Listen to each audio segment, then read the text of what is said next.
Je l'ai embrassé sous la pluie devant son appartement de luxe, sachant que son frère était à l'intérieur, en train d'attendre pour moi. Ses mains tremblaient lorsqu'elles ont encadré mon visage, et j'ai goûté au désespoir mêlé à 3 mois de déni sur ses lèvres. Quand nous nous sommes finalement séparés, essoufflés et tremblants, il a murmuré les 5 mots qui ont tout brisé. « Dis-moi que tu ressens ça. » Et Dieu m'est témoin, c'était le cas.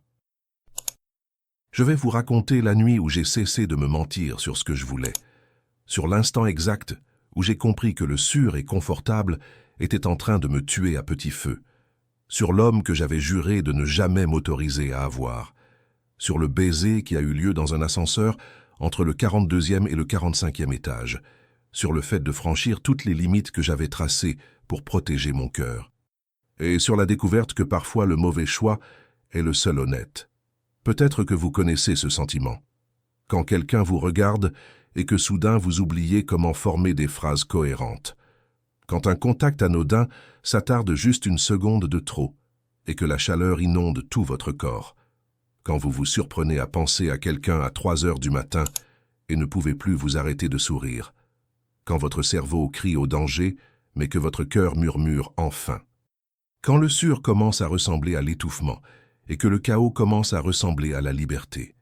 Si jamais vous avez été pris entre qui vous devriez vouloir et qui vous voulez réellement, cette histoire vous sera familière. Avez-vous déjà ressenti cette attirance indéniable pour quelqu'un, cette alchimie que la logique ne peut expliquer? Si les histoires de passion interdite et de découverte de soi par l'amour vous touchent, abonnez-vous. Il y a une nouvelle histoire romantique tous les soirs. Il ne s'agit pas seulement de tomber amoureuse, il s'agit du moment où vous réalisez que vous avez marché en somnambule à travers votre propre vie. De choisir l'homme qui vous fait vous sentir vivante plutôt que celui qui vous fait vous sentir en sécurité. De risquer un avenir que vous avez soigneusement planifié pour un présent qui met le feu à votre âme. D'apprendre que le cœur ne se soucie pas de votre plan quinquennal ou de votre tableau Pinterest des lieux de mariage. De découvrir que la vraie passion perturbe tout, et peut-être que cette perturbation est exactement ce dont vous avez besoin. Il s'agit du coup de l'honnêteté finale sur ce que vous voulez. À la fin de cette histoire, vous comprendrez comment une seule personne peut entrer dans votre vie et la fissurer entièrement. Vous verrez l'instant exact où tout est passé de l'innocent à l'inévitable.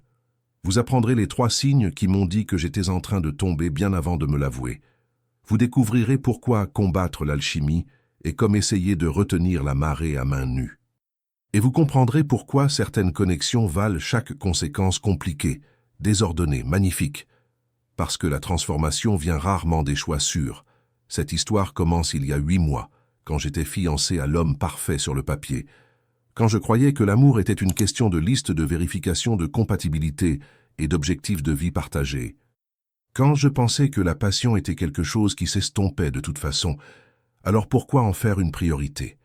Quand j'ai rencontré son frère aîné et ressenti quelque chose que je n'avais jamais ressenti avec mon fiancé, je me suis dit que ce n'était que de la surprise, juste un ajustement à son intensité. Je mentais.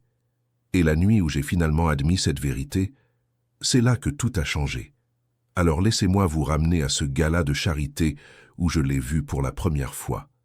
À l'instant où nos yeux se sont croisés à travers une salle de bal et où j'ai senti le sol se dérober sous mes talons de créateur, à la lente prise de conscience que j'avais dit oui au mauvais frère, aux moments volés qui sont devenus les parties les plus honnêtes de ma journée, à la nuit où nous avons cessé de prétendre que nous pouvions rester loin l'un de l'autre. Je savais que c'était mal, ma tête le savait, mais mon cœur avait déjà décidé. La salle de bal scintillait avec l'élite de Paris, des lustres en cristal projetant des motifs de diamants sur les sols de marbre. Je me tenais à côté de Marcus, ma main glissée dans le creux de son bras, souriant au donateur pour la fondation de sa famille.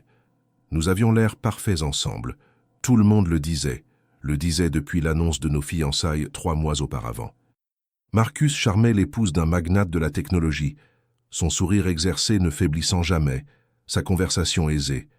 J'avais appris à anticiper ses mouvements, à rire au bon moment, à être l'accessoire soigné qu'exigeait son monde. Tout était exactement comme il se devait. Et puis je l'ai vu. Il se tenait près du bar, costume sombre taillé à la perfection, mais le portant comme s'il préférait être n'importe où ailleurs. Sa mâchoire était plus marquée que celle de Marcus, sa silhouette plus large, sa présence occupant en quelque sorte plus d'espace, bien qu'il soit complètement immobile. Là où Marcus était le charme du Golden Retriever, cet homme était l'intensité contenue, tout en yeux sombres et en énergie à peine maîtrisée. Je l'ai regardé balayer la pièce d'un air visiblement désintéressé, puis vérifier sa montre comme s'il comptait les secondes avant de s'échapper. Lorsque son regard a balayé ma direction, je l'ai ressenti comme un contact physique, puis ses yeux se sont braqués à nouveau et se sont accrochés. Le temps a fait cette chose étrange et bégayante, comme un film qui se bloque dans un projecteur. Le bruit du gala s'est estompé en un bruit blanc statique alors que ses yeux sombres se fixaient sur les miens à travers 15 mètres d'une salle de bal bondée. Ma respiration s'est arrêtée quelque part dans ma poitrine, oubliant complètement comment achever son voyage vers mes poumons. La chaleur a fleuri sous ma peau, soudaine et choquante, comme si quelqu'un avait augmenté la température de 20 degrés. Son expression n'a pas changé, pas de sourire, pas de reconnaissance, mais quelque chose a vacillé dans ses yeux, la reconnaissance de quelque chose pour lequel aucun de nous n'avait de mots. J'aurais dû détourner le regard. Chaque instinct de bienséance criait de rompre la connexion. Mais je ne pouvais pas. La voix de Marcus a pénétré la bulle, me demandant si j'allais bien, remarquant ma subite immobilité. J'ai arraché mon regard, clignant des yeux pour revenir à l'instant présent, mes joues rougissantes alors que je l'assurais que j'allais bien, juste que j'avais chaud. Le mensonge avait un goût amer sur ma langue, le premier de bien d'autres que j'allais dire. Quand j'ai risqué un autre regard vers le bar, l'homme était parti, disparu dans la foule comme si je l'avais imaginé. Mais mon pouce accélérant racontait une autre histoire. Mes mains tremblaient légèrement alors que j'ai tendu la main vers le champagne que Marcus me tendait. Quelque chose avait basculé dans l'univers, des plaques tectoniques grinçant sous ma vie soigneusement construite. « C'est mon frère », dit Marcus avec désinvolture, suivant mon regard involontaire à travers la pièce où j'avais inconsciemment cherché. Mon estomac s'est noué comme si j'avais raté une marche dans le noir, soudain et désorientant. Damian. Il est de retour de Londres, daignant enfin assister aux événements familiaux. Il y avait de l'affection dans sa voix, teintée de quelque chose comme de l'exaspération. C'est le sérieux, tout en affaires et en intensité sombre, l'opposé complet de moi. Tu le rencontreras plus tard. Petit avertissement, il n'est pas très doué pour les discussions légères. J'ai fait une réponse appropriée, quelque chose à propos d'avoir hâte, tandis que mon esprit tournait avec des questions dangereuses. Le frère de Marcus, bien sûr, parce que simple aurait été trop facile. Le reste de la soirée s'est écoulé en moments fragmentés, mon attention fragmentée entre maintenir ma performance et chercher des yeux sombres dans la foule. Je l'ai senti avant de le voir, cette étrange conscience piquante qui me disait qu'il était proche, en train de regarder. Quand je l'ai finalement repéré, il était en conversation avec un homme d'affaires plus âgé, son expression polie mais distante, clairement ailleurs mentalement. Comme s'il sentait mon observation, son regard a coupé vers le mien avec une précision dévastatrice. Cette fois, le coin de sa bouche s'est soulevé, pas tout à fait un sourire, plus une reconnaissance de l'absurdité. Nous jouions à un jeu auquel aucun de nous n'avait consenti, et perdions déjà. La micro-sagesse s'est installée dans mes os. Certaines personnes que vous rencontrez et savez immédiatement qu'elles vont tout changer. Marcus m'a dirigé à travers la foule vers le bar, vers lui, et mon cœur s'est emballé. « Damian !» s'écria Marcus, une chaleur sincère éclairant ses traits. « Voici Sophia, la femme assez courageuse pour se marier dans cette famille. » J'ai tendu ma main automatiquement, le conditionnement social ignorant les sonnettes d'alarme.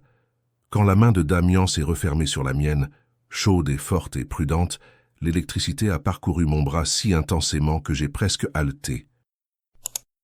Sa paume était légèrement calleuse, inattendue pour un milliardaire, sa prise ferme mais pas écrasante. « Un plaisir », dit-il, la voix plus grave que celle de Marcus, plus rauque d'une certaine manière, comme du whisky sur du gravier. Nos mains se sont tenues une seconde de trop. Nous savions tous les deux. Aucun de nous n'a lâché le premier. Les dynamiques de la famille Bradford se sont révélées par couches au fil des semaines suivantes, alors que les préparatifs du mariage consumaient ma vie. Les parents de Marcus insistaient pour s'impliquer, ce qui signifiait des dîners réguliers dans leur appartement de luxe sur les Champs-Élysées, des réunions avec des organisateurs, des dégustations dans des lieux exclusifs. Damian assistait à la plupart d'entre eux, le fils dévoué malgré son malaise évident face à l'apparat. Il s'asseyait en face de moi aux longues tables de salle à manger, sa présence étant une distraction constante que je ne pouvais reconnaître. Chaque fois que je levais les yeux, ses yeux étaient déjà sur moi, sombres et indéchiffrables. Chaque fois qu'il détournait le regard le premier, je ressentais la perte de cette connexion comme une douleur physique. Les coïncidences commençaient petites, presque niables. Nous attrapions tous les deux la bouteille de vin au même instant, nos doigts se frôlant, le même choc électrique parcourant mon système nerveux. Il se levait pour quitter une pièce juste au moment où j'entrais, nos corps forcés d'être proches dans les encadrements de porte, l'odeur de son eau de toilette, cèdre et bergamote, et quelque chose d'uniquement lui, inondant mes sens. Dans ces brèves secondes, je sentais la chaleur émanant de son corps, voyais le muscle de sa mâchoire tressauter alors qu'il s'écartait, remarquais comment son souffle se coupait de la même manière que le mien. Aucun de nous ne reconnaissait ces moments, mais ils s'accumulaient comme la preuve de quelque chose qu'aucun de nous ne voulait nommer. Marcus restait inconscient, absorbé par les transactions d'entreprise et la logistique du mariage, nous faisant confiance implicitement à tous les deux. Pourquoi ne le ferait-il pas? J'étais sa fiancée dévouée, Damian son frère aîné protecteur. La culpabilité aurait dû me consumer, et une partie le faisait, rongeant ma conscience pendant les nuits d'insomnie. Mais une autre partie, une partie qui devenait plus forte et plus difficile à ignorer, se sentait vivante pour la première fois depuis des années. Chaque regard que Damian et moi échangions se sentait comme une conversation que nous ne pouvions pas avoir à voix haute. Chaque distance soigneusement maintenue entre nous criait la proximité que nous voulions tous deux. La tension se resserrait à chaque dîner de famille, à chaque session de planification de mariage, à chaque moment de proximité forcée.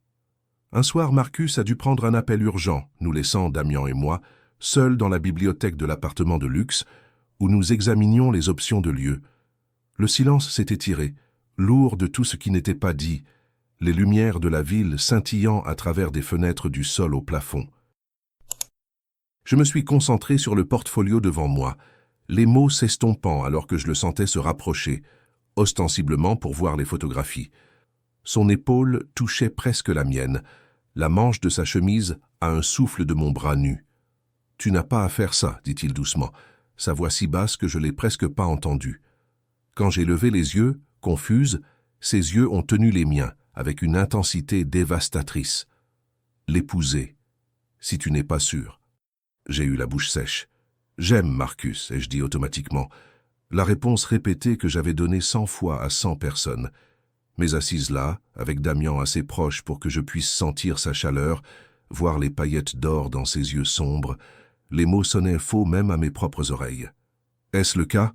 demanda-t-il, et il n'y avait pas de défi là-dedans, juste une curiosité sincère bordée de quelque chose qui aurait pu être de l'espoir. « Parce que tu ne le regardes pas comme tu... » Il s'est arrêté, la mâchoire serrée, coupant physiquement toute vérité qui était sur le point d'émerger. L'air entre nous crépitait de charges électriques, chaque molécule vibrant de possibilités. J'aurais dû m'éloigner, créer de la distance, renforcer les limites. Au lieu de cela, je suis resté figé, respirant à peine, piégé dans la gravité de sa proximité. La voix de Marcus a résonné du couloir, brisant le sortilège, et nous nous sommes tous deux éloignés si rapidement que c'en était presque comique. Mon cœur battait contre mes côtes, alors que je fixais aveuglément le portfolio du lieu, ne voyant rien d'autre que l'image rémanente du visage de Damian à quelques centimètres du mien. Il avait été sur le point de dire quelque chose qui ne pouvait être dédit, et une partie de moi était désespérément reconnaissante de l'interruption, tandis qu'une autre partie emportait le deuil. La micro-sagesse chuchota à travers mon déni. L'attirance ne demande pas la permission, elle prend juste le dessus. Quand Marcus est revenu, s'excusant de l'interruption, j'ai souri et l'ai assuré que tout allait bien. Mais mes mains tremblaient alors que je tournais les pages, et de l'autre côté de la table j'ai vu les doigts de Damian se crisper en poing. Le quasi-moment a tout changé, et rien. Nous étions plus prudents après cela, maintenant une distance visible, évitant d'être seuls ensemble. Mais la conscience ne fit que s'intensifier, aiguisée par la retenue en quelque chose qui vivait sous ma peau, constant et dévorant. Je sentais sa présence entrer dans une pièce avant de le voir. Mon corps accordé à sa proximité, comme une boussole trouvant le nord. Au dîner, je le surprenais à regarder mes mains lorsque je gesticulais, son regard suivant le mouvement de mes doigts avec une intensité qui faisait monter la chaleur au creux de mon ventre. Quand je riais à quelque chose que Marcus disait, l'expression de Damian se fermait, comme s'il classait des informations, m'apprenant à travers des regards volés. Nous nous dirigions vers quelque chose d'inévitable, et nous le savions tous les deux. La seule question était de savoir si nous aurions le courage ou l'imprudence de nous laisser y arriver. Le basculement s'est produit lors de la fête d'anniversaire de Marcus, un autre événement scintillant à Paris, le champagne coulant à flots. J'avais perfectionné mon rôle de fiancée gracieuse, engageant la conversation avec des gens dont j'oublierais les noms au matin, souriant jusqu'à ce que mes joues me fassent mal. Vers minuit, je me suis échappé sur la terrasse, ayant besoin d'air, ayant besoin d'espace loin de la performance. La nuit d'octobre était fraîche contre ma peau rougie, les lumières de la ville s'étendant en contrebas comme une couverture d'étoiles ramenée sur terre. Je me tenais à la balustrade, respirant profondément, laissant le masque glisser pour de précieux moments. Les fêtes, ce n'est pas vraiment votre truc non plus, n'est-ce pas? La voix derrière moi aurait dû me surprendre, mais s'est sentie inévitable. Damian. Il se tenait à une distance prudente, les mains dans les poches, regardant la ville plutôt que moi. La sécurité de cela, son profil au lieu de toute son attention, a rendu l'honnêteté possible. J'ai cru que je les aimais, ai-je admis, me surprenant moi-même avec la vérité. Ou peut-être que j'aimais l'idée d'être quelqu'un qui les aime. Il hocha la tête lentement, la compréhension implicite. La performance devient épuisante. Ce n'était pas une question. Nous sommes restés dans un silence confortable, le bruit de la fête étouffé par les portes vitrées, existant dans une bulle séparée de ce monde. Cela se sentait différent de nos quasi-moments chargés. Moins sur l'attirance et plus sur la reconnaissance, comme trouver quelqu'un qui parlait votre langue dans un pays étranger. « Marcus vous aime », dit finalement Damian, ne me regardant toujours pas, sa voix soigneusement neutre. « Il est heureux, d'une manière que je ne lui ai jamais vue. Cela aurait dû me rendre heureuse, me rendait heureuse, de la manière dont on est heureux pour la joie de quelqu'un d'autre. Mais il y avait un vide là-dedans, une observation de l'extérieur plutôt qu'une participation de l'intérieur. « Je sais », ai-je répondu doucement. « C'est un homme bon, le meilleur. » Mais Damian se tourna maintenant, ses yeux sombres trouvant les miens, voyant trop, au-delà des défenses que j'avais maintenues avec tout le monde. J'aurais dû nier qu'il y avait un « mais », aurait dû renforcer le récit de l'amour parfait et de la planification parfaite. Au lieu de cela, j'ai soutenu son regard et l'ai laissé voir la vérité que je ne pouvais pas prononcer. « Qui vouliez-vous être » demanda-t-il, changeant de sujet, mais d'une certaine manière, non, nous comprenant tous deux que nous parlions toujours de la même chose, avant de devenir celle que tout le monde attendait. La question atterrit comme une clé dans une serrure, ouvrant des portes que j'avais délibérément fermées. Je voulais écrire. J'ai entendu ma confession, des mots que je n'avais pas dits à voix haute depuis 5 ans. Des histoires, des romans, des choses qui comptaient. J'avais un diplôme de journalisme et des rêves d'être la prochaine Joanne Didion. Le coin de sa bouche s'est légèrement incurvé, le premier vrai sourire que j'avais vu de lui. Que s'est-il passé? La réalité s'est produite. Prêts étudiants, et loyers, et le besoin de stabilité. J'ai ri, mais c'est sorti amer. J'ai pris un poste de RP dans l'entreprise de Marcus. C'était censé être temporaire. Mais le temporaire est devenu permanent, termina Damian, la compréhension vacillant dans ses yeux. Et en cours de route, vous vous êtes convaincu que c'était ce que vous vouliez. Cela aurait dû être ressenti comme intrusif, cet homme que je connaissais à peine articulant des vérités que j'avais cachées même à moi-même. Au lieu de cela, cela a été ressenti comme un soulagement, comme si quelqu'un voyait enfin la vraie moi sous la surface soigneusement construite. « Et vous » ai-je demandé, tournant le microscope vers lui. « Qui vouliez-vous être » Il est resté silencieux si longtemps que j'ai cru qu'il ne répondrait pas. « Quelqu'un qui n'était pas responsable du bonheur de tout le monde », dit-il finalement, la voix rauque d'aveu. Quelqu'un qui faisait des choix basés sur ce que je voulais, au lieu de ce qui était attendu. La vulnérabilité dans ses mots correspondait à la mienne. Nous avons parlé pendant 1 heure sur cette terrasse, la fête se poursuivant sans nous, 2 personnes qui avaient joué leur rôle toute leur vie, trouvant la permission inattendue d'abandonner le jeu. Il m'a parlé de la pression de reprendre les affaires familiales, alors qu'il avait voulu étudier l'architecture, de relations qui ont échoué parce qu'il n'avait jamais vraiment laissé personne franchir ses murs. Je lui ai parlé du roman que j'avais arrêté d'écrire, de me sentir comme si je regardais ma propre vie de loin, déconnecté de mes propres choix. La conversation était dangereuse, non pas à cause de l'attirance, bien que cela bourdonnait sous tout, mais à cause de l'intimité, le genre qui vient du fait d'être vraiment vu. La micro-sagesse s'installa entre nous. L'attirance la plus dangereuse est lorsque l'esprit rattrape le corps. Quand nous sommes finalement revenus à l'intérieur, quelque chose de fondamental avait basculé, s'était approfondi, était devenu plus compliqué. Marcus nous a trouvés immédiatement, légèrement ivre et affectueux, me tirant près de lui et remerciant Damian de m'avoir tenu compagnie. J'ai vu la façon dont la mâchoire de Damian s'est serrée, le muscle tressaillant, ses yeux s'assombrissant avant qu'il ne contrôle son expression. Alors que Marcus me faisait tournoyer sur la piste de danse, bavardant à propos du succès de la fête, j'ai regardé en arrière pour trouver Damian nous observant avec une expression qui m'a coupé le souffle. La faim mêlée de résignation, mêlée de détermination. J'ai réalisé alors que je n'étais pas la seule à tomber. Nous tombions tous les deux, et aucun de nous ne savait comment l'arrêter. La réalisation aurait dû me terrifier. Au lieu de cela ressemblait à la première chose honnête depuis des mois. La séance d'essayage de la robe de mariée a eu lieu un mardi, par une de ces parfaites journées d'automne à Paris, où l'air est vif et plein de possibilités. La mère de Marcus avait insisté pour m'accompagner, son goût impeccable mais accablant, ses opinions énoncées comme des faits.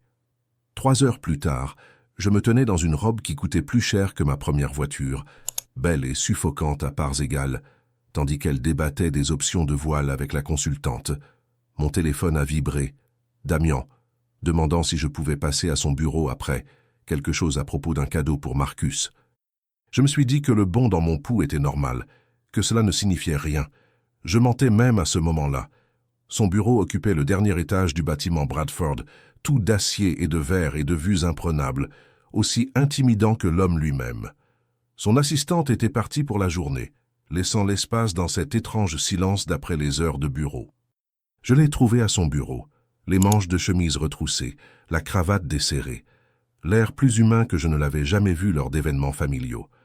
Quand il a levé les yeux et m'a vu, quelque chose a vacillé sur son visage trop vite pour être nommé. « Désolé, dit-il, se levant, j'ai perdu la notion du temps. Cela ne prendra qu'1 minute. » Mais aucun de nous ne bougea, pris dans cette attraction gravitationnelle familière qui semblait n'exister qu'entre nous. Il traversa jusqu'au bar, versa 2 verres de whisky sans demander, m'en tendit un avec des doigts qui frôlèrent les miens délibérément. Le contact envoya des étincelles parcourir mon bras, comme toujours, cette connexion électrique qui ne diminuait jamais. « Comment s'est passé l'essayage » demanda-t-il, et j'entendis la vraie question en dessous. « Vas-tu vraiment aller jusqu'au bout ?»« Bien, ai-je dit, le mot sortant plat et peu convaincant. La robe est belle. Marcus va l'adorer. Mais l'aimez-vous » Ses yeux sombres tinrent les miens, voyant à travers chaque défense, chaque construction prudente. La question planait entre nous, s'étendant à bien plus qu'une robe de mariée. « Ce que j'aime n'a pas d'importance, » ai-je dit doucement, l'aveu s'échappant avant que je puisse l'arrêter. « C'est ce qui est logique, ce qui est sûr, ce que tout le monde veut. » J'ai pris une longue gorgée de whisky, le laissant brûler ma gorge, m'ancrant. « Sûr ?» répéta Damian se rapprochant, assez proche pour que je puisse sentir son eau de toilette, sentir sa chaleur. « Vous dites cela comme si c'était une bonne chose. Ne l'est-ce pas ?» Mais ma voix trembla, trahissant les points d'interrogation se multipliant dans mon esprit. « Parfois sûr n'est qu'un autre mot pour la mort lente, » dit-il, la voix basse et rauque, son regard tombant sur mes lèvres avant de remonter. « Parfois sûr n'est que la peur déguisée en sagesse. » L'air entre nous s'épaissit, chargé de tout ce autour de quoi nous tournions depuis des semaines. Il se tenait maintenant assez proche pour que je doive incliner la tête en arrière pour croiser ses yeux, assez proche pour que je puisse voir la tension à peine contrôlée dans sa mâchoire, le pouls rapide à sa gorge. « Sophia, dit-il, mon nom rugueux dans sa bouche comme une prière ou une malédiction, dis-moi que tu ne ressens pas cela. » Sa main se leva, planant près de mon visage, sans vraiment toucher, me donnant le choix. Ma respiration devint rapide et superficielle, mon cœur battant si fort que j'étais certaine qu'il pouvait l'entendre. J'aurais dû reculer, aurais dû en rire, aurais dû nous protéger tous les deux de la vérité. Au lieu de cela, j'ai vacillé en avant, réduisant la distance d'une fraction. Le temps se suspendit, cristallisé autour de nous, l'instant s'étirant et s'élargissant. Ses yeux s'assombrirent, les pupilles se dilatant alors que sa main faisait finalement contact, son pouce effleurant mon pommette avec une douceur dévastatrice. J'ai senti ce contact partout, une étincelle s'allumant dans mon sang, la chaleur inondant mon corps. Mes lèvres s'entr'ouvrirent sur un souffle tremblant et son regard se fixa sur le mouvement, la fin nue dans son expression. Il se pencha, lentement, me donnant toute l'opportunité d'arrêter cela, son souffle chaud contre mes lèvres. Encore 1 centimètre, et nous franchirions une ligne qui ne pourrait être franchie en sens inverse. La micro-sagesse chuchota à travers mon désir. Parfois, le presque est plus puissant que le baiser lui-même. Mais à cet instant, je ne voulais pas de sagesse. La sonnerie de l'ascenseur retentit, obscènement forte dans le silence, annonçant l'arrivée de quelqu'un à cet étage. Nous nous sommes séparés brusquement comme des adolescents surpris par leurs parents, le sortilège brisé, la réalité revenant avec une force brutale. La voix de Marcus parvint du couloir, appelant mon nom, disant quelque chose à propos de nous surprendre tous les deux pour le dîner. La main de Damian retomba, son expression se ferma, ce vide prudent que je l'avais vu utiliser lors de réunions d'affaires. Mon cœur continuait de s'emballer, ma peau brûlant toujours là où il m'avait touché, mes lèvres picotant toujours du baiser qui n'avait pas eu lieu. Nous nous sommes regardés pendant une dernière seconde chargée, respirant tous les deux difficilement, sachant tous les deux exactement ce qui avait failli se produire. Puis Marcus apparut dans l'embrasure de la porte, souriant et insouciant, et l'instant devint un secret qu'aucun de nous ne dirait. Mais cette nuit-là, seul dans mon appartement, je ne pouvais pas m'arrêter de penser à ce qui avait failli arriver, et je savais, avec une certitude profonde, que la prochaine fois, il n'y aurait pas d'interruption. J'ai commencé à éviter Damian après cela, trouvant des excuses pour sauter les dîners de famille, plaidant des engagements professionnels lorsque Marcus suggérait des rencontres. C'était de la lâcheté, pure et simple, mais la conservation de soi exigeait de la distance. Le mariage était dans 2 mois. Les invitations envoyées, les acomptes versés, tout mon avenir soigneusement tracé. Je me suis jeté dans les préparatifs finaux, me suis laissé emporter par la machinerie de tout cela, essayant désespérément de me convaincre que ce que je ressentais pour Damian n'était que la peur de m'engager, qu'une panique de dernière minute, que tout sauf ce que c'était réellement. Pendant 3 semaines, j'ai réussi à éviter d'être seul avec lui. Et puis Marcus nous a demandé à tous les deux de l'aider à surprendre sa mère pour son anniversaire. La tâche était simple, récupérer des albums photos spécifiques dans le domaine familial du sud de la France pendant que ses parents étaient en ville. Marcus devait rester pour une réunion du conseil, donc Damian et moi ferions le trajet d'1 heure ensemble, prendrions les albums et reviendrions. J'ai essayé de m'en sortir, inventant des conflits, mais Marcus avait l'air si plein d'espoir, si heureux de m'impliquer dans les traditions familiales, que je ne pouvais refuser. Le trajet fut silencieux, nous regardant tous les deux droit devant, l'air dans la voiture lourd de tension.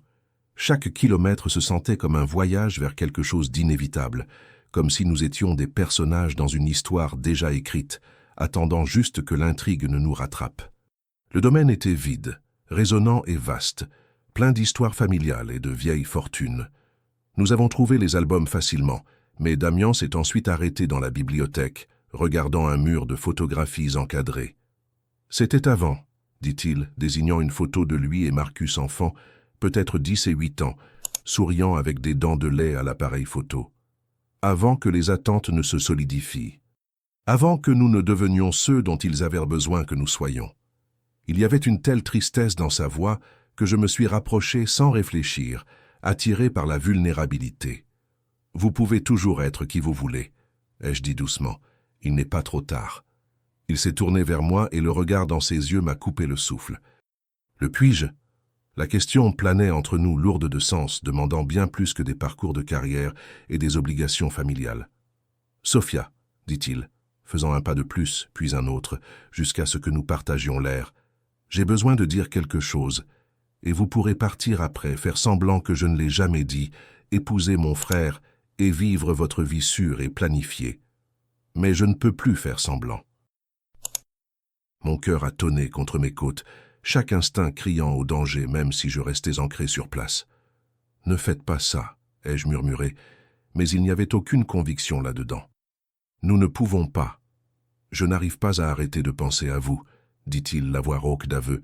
Je n'ai pas arrêté depuis cette nuit au gala, et je sais, que vous le ressentez aussi. » La vérité planait entre nous, brute et indéniable, tout ce que nous évitions depuis des mois finalement prononcé. « C'est insensé, ai-je dit, mais je ne me suis pas éloigné, n'ai pas nié ce qu'il disait. C'est votre frère, je suis fiancé.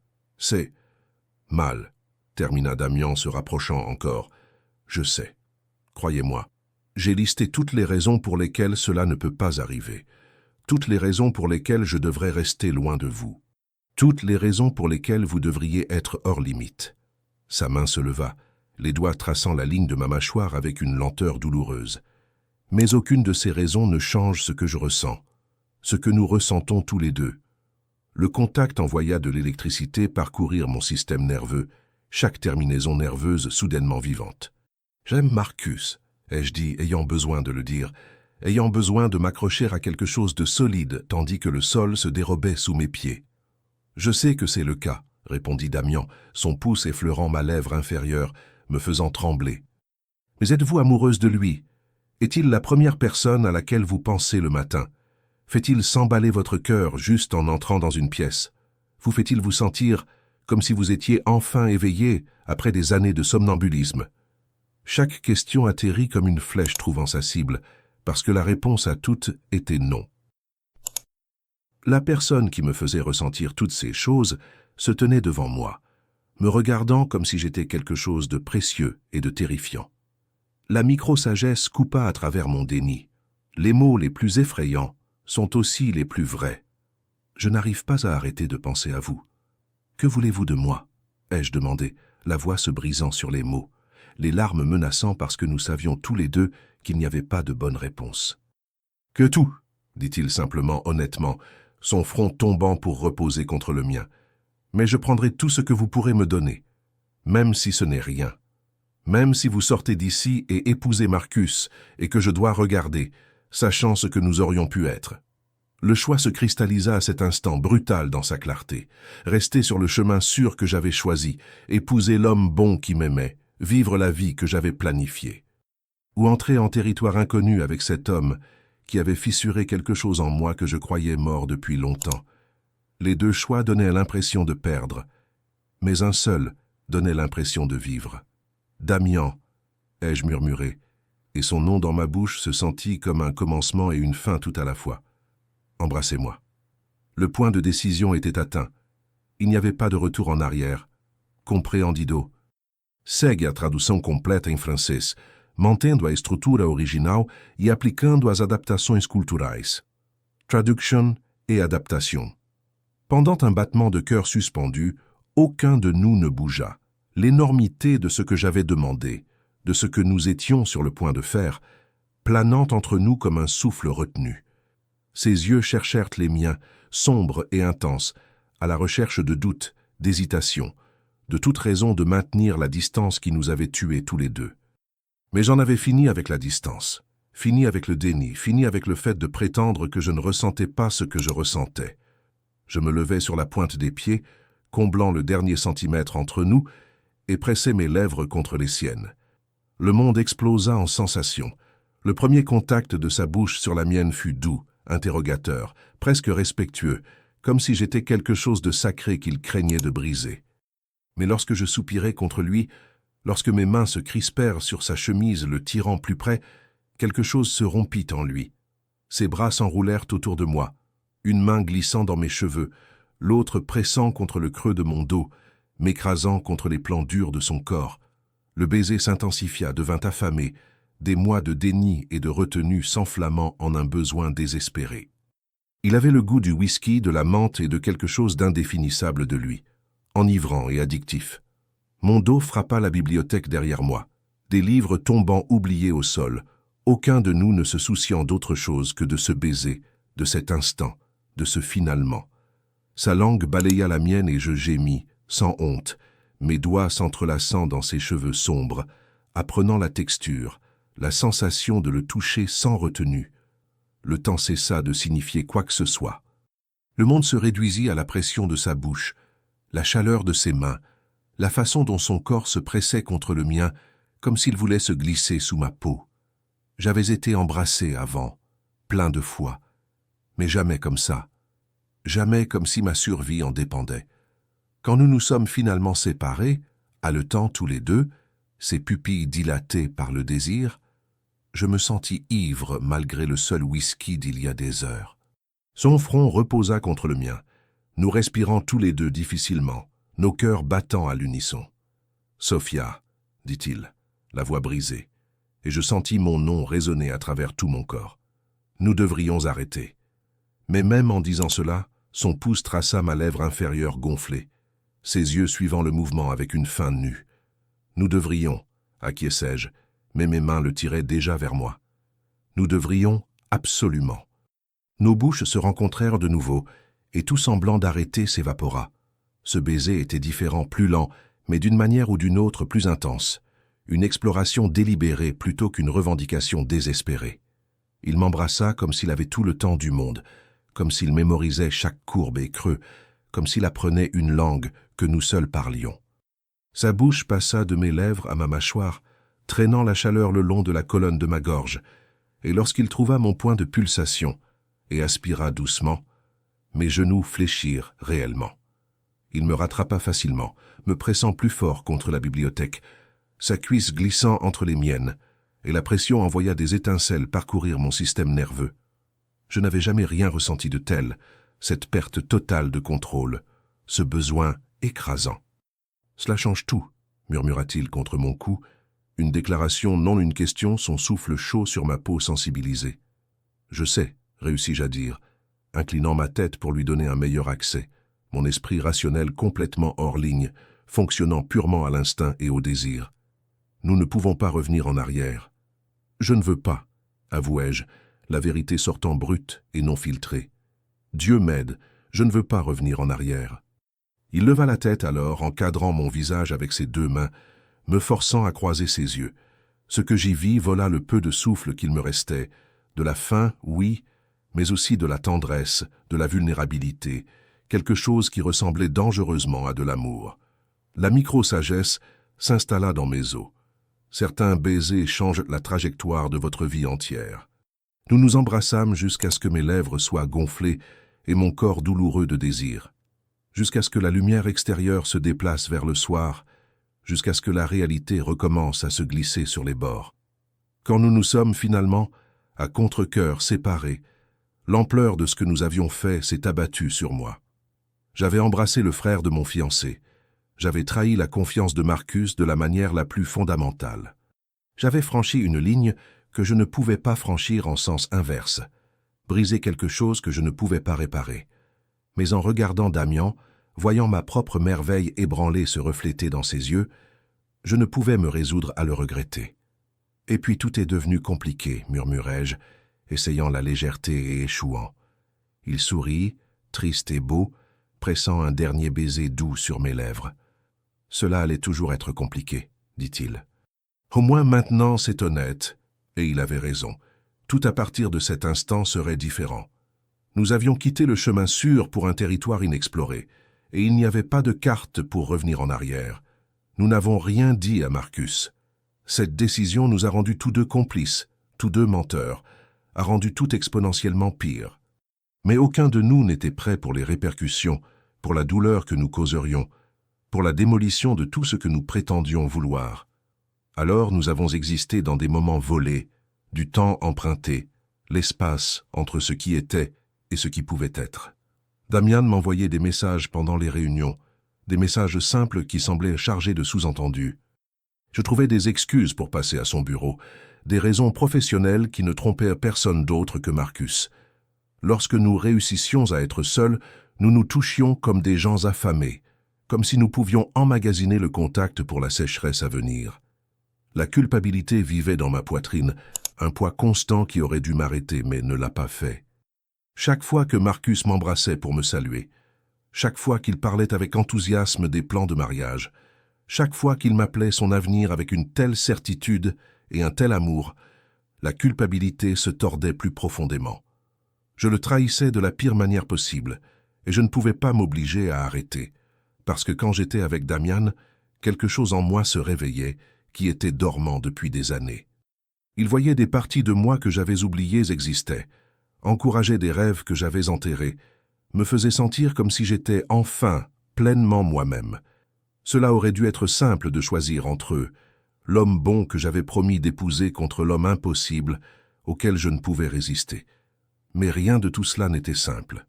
Avec Marcus, je me sentais en sécurité, à l'aise, comme si je savais exactement qui je serais dans 5, 10, 20 ans. Avec Damian, je me sentais vivante, incertaine, terrifiée et exaltée à parts égales. L'une était la vie que j'avais planifiée, l'autre était la vie que je voulais. Notre deuxième baiser eut lieu dans sa voiture, garée dans l'ombre d'un parking souterrain après un dîner de famille qui avait été une torture. Nous nous étions assis l'un en face de l'autre pendant 2 heures, maintenant une distance prudente, ayant des conversations appropriées, tandis que chaque cellule de mon corps criait de le toucher. Quand nous nous étions finalement échappés, prétextant des départs séparés, il m'avait envoyé un message avec un emplacement.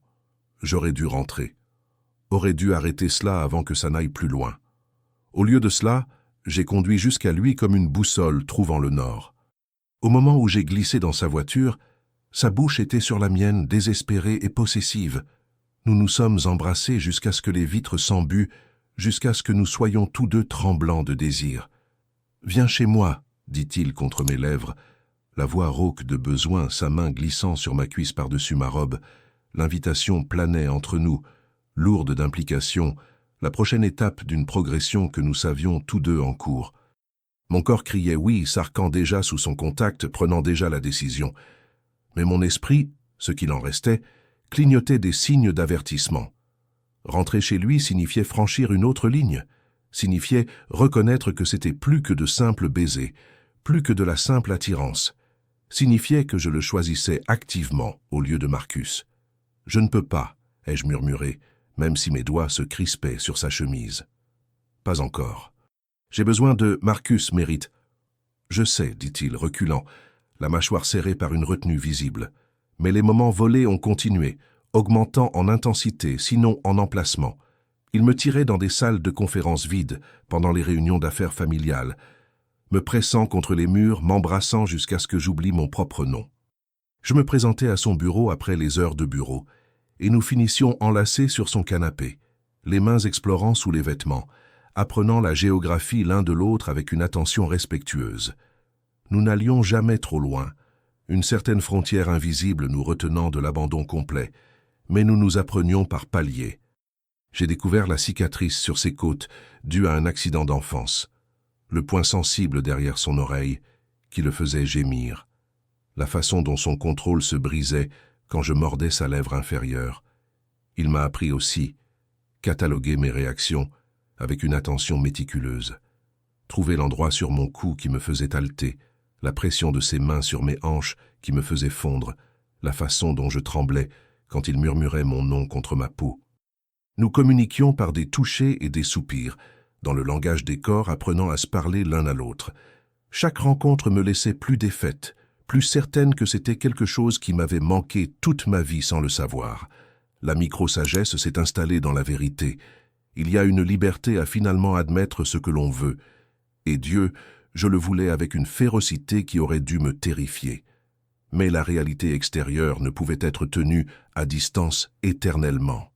3 semaines après ce premier baiser, Marcus a annoncé qu'il avait planifié une fête de fiançailles surprise. 200 invités, un orchestre, le spectacle complet de la famille Bradford. La date était fixée pour le week-end suivant.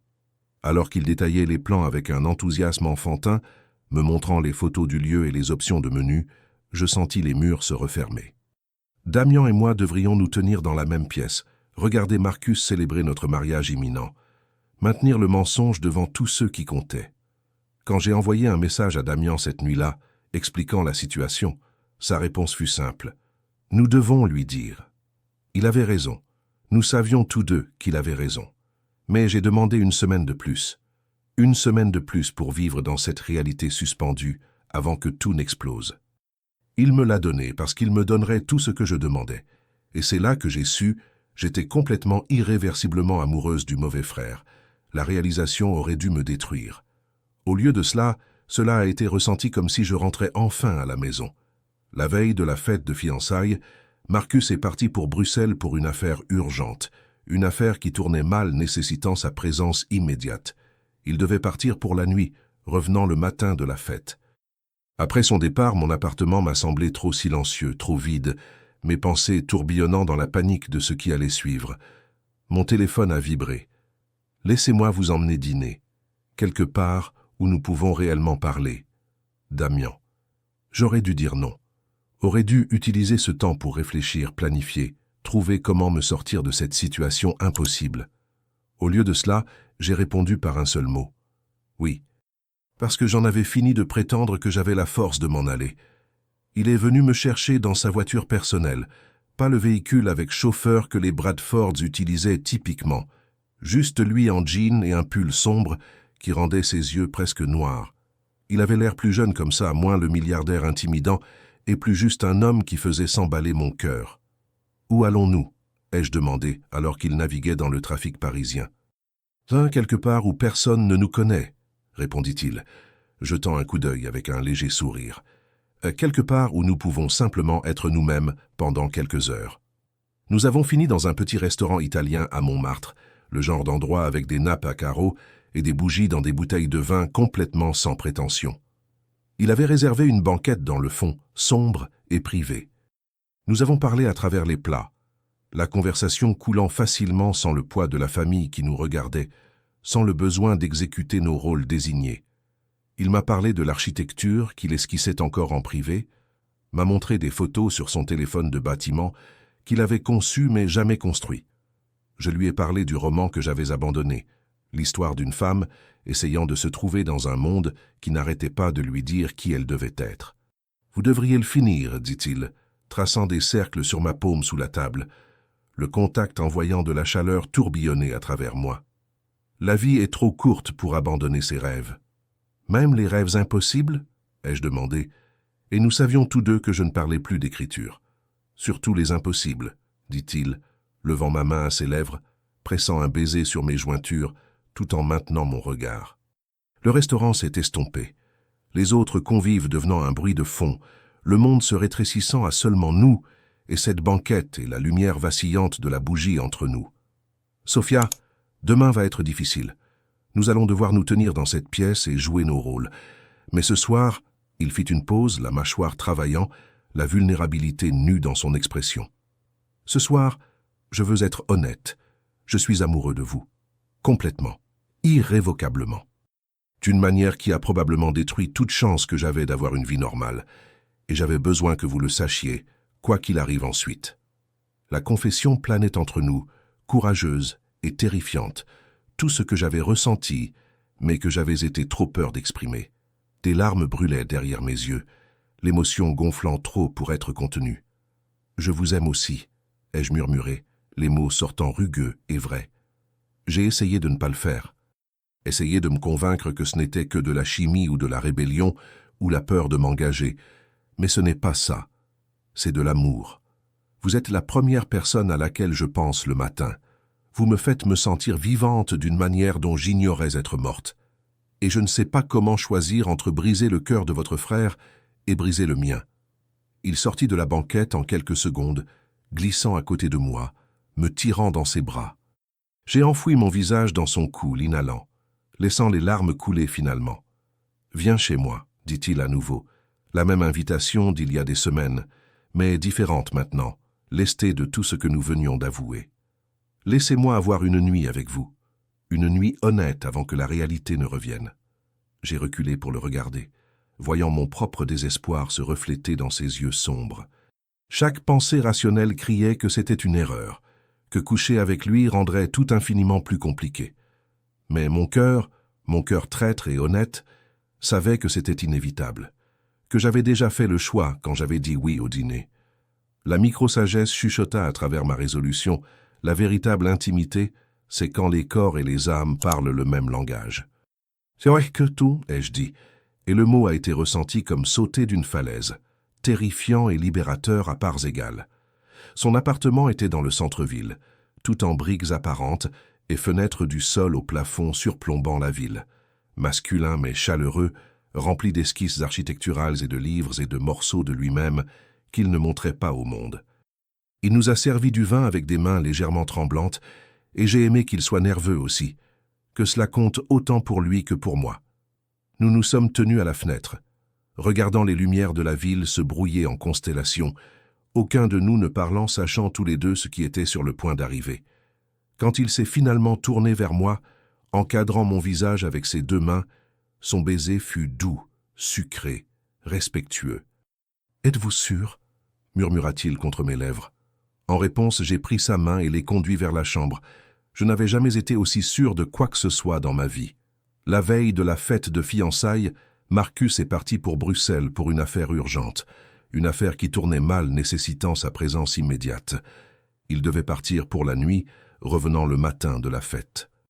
Après son départ, mon appartement m'a semblé trop silencieux, trop vide, mes pensées tourbillonnant dans la panique de ce qui allait suivre. Mon téléphone a vibré. « Laissez-moi vous emmener dîner, quelque part où nous pouvons réellement parler. » Damian.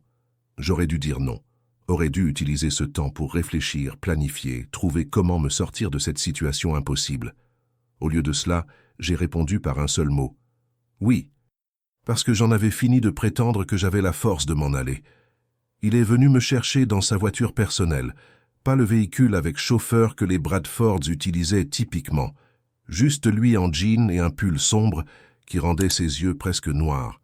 Il avait l'air plus jeune comme ça, moins le milliardaire intimidant, et plus juste un homme qui faisait s'emballer mon cœur.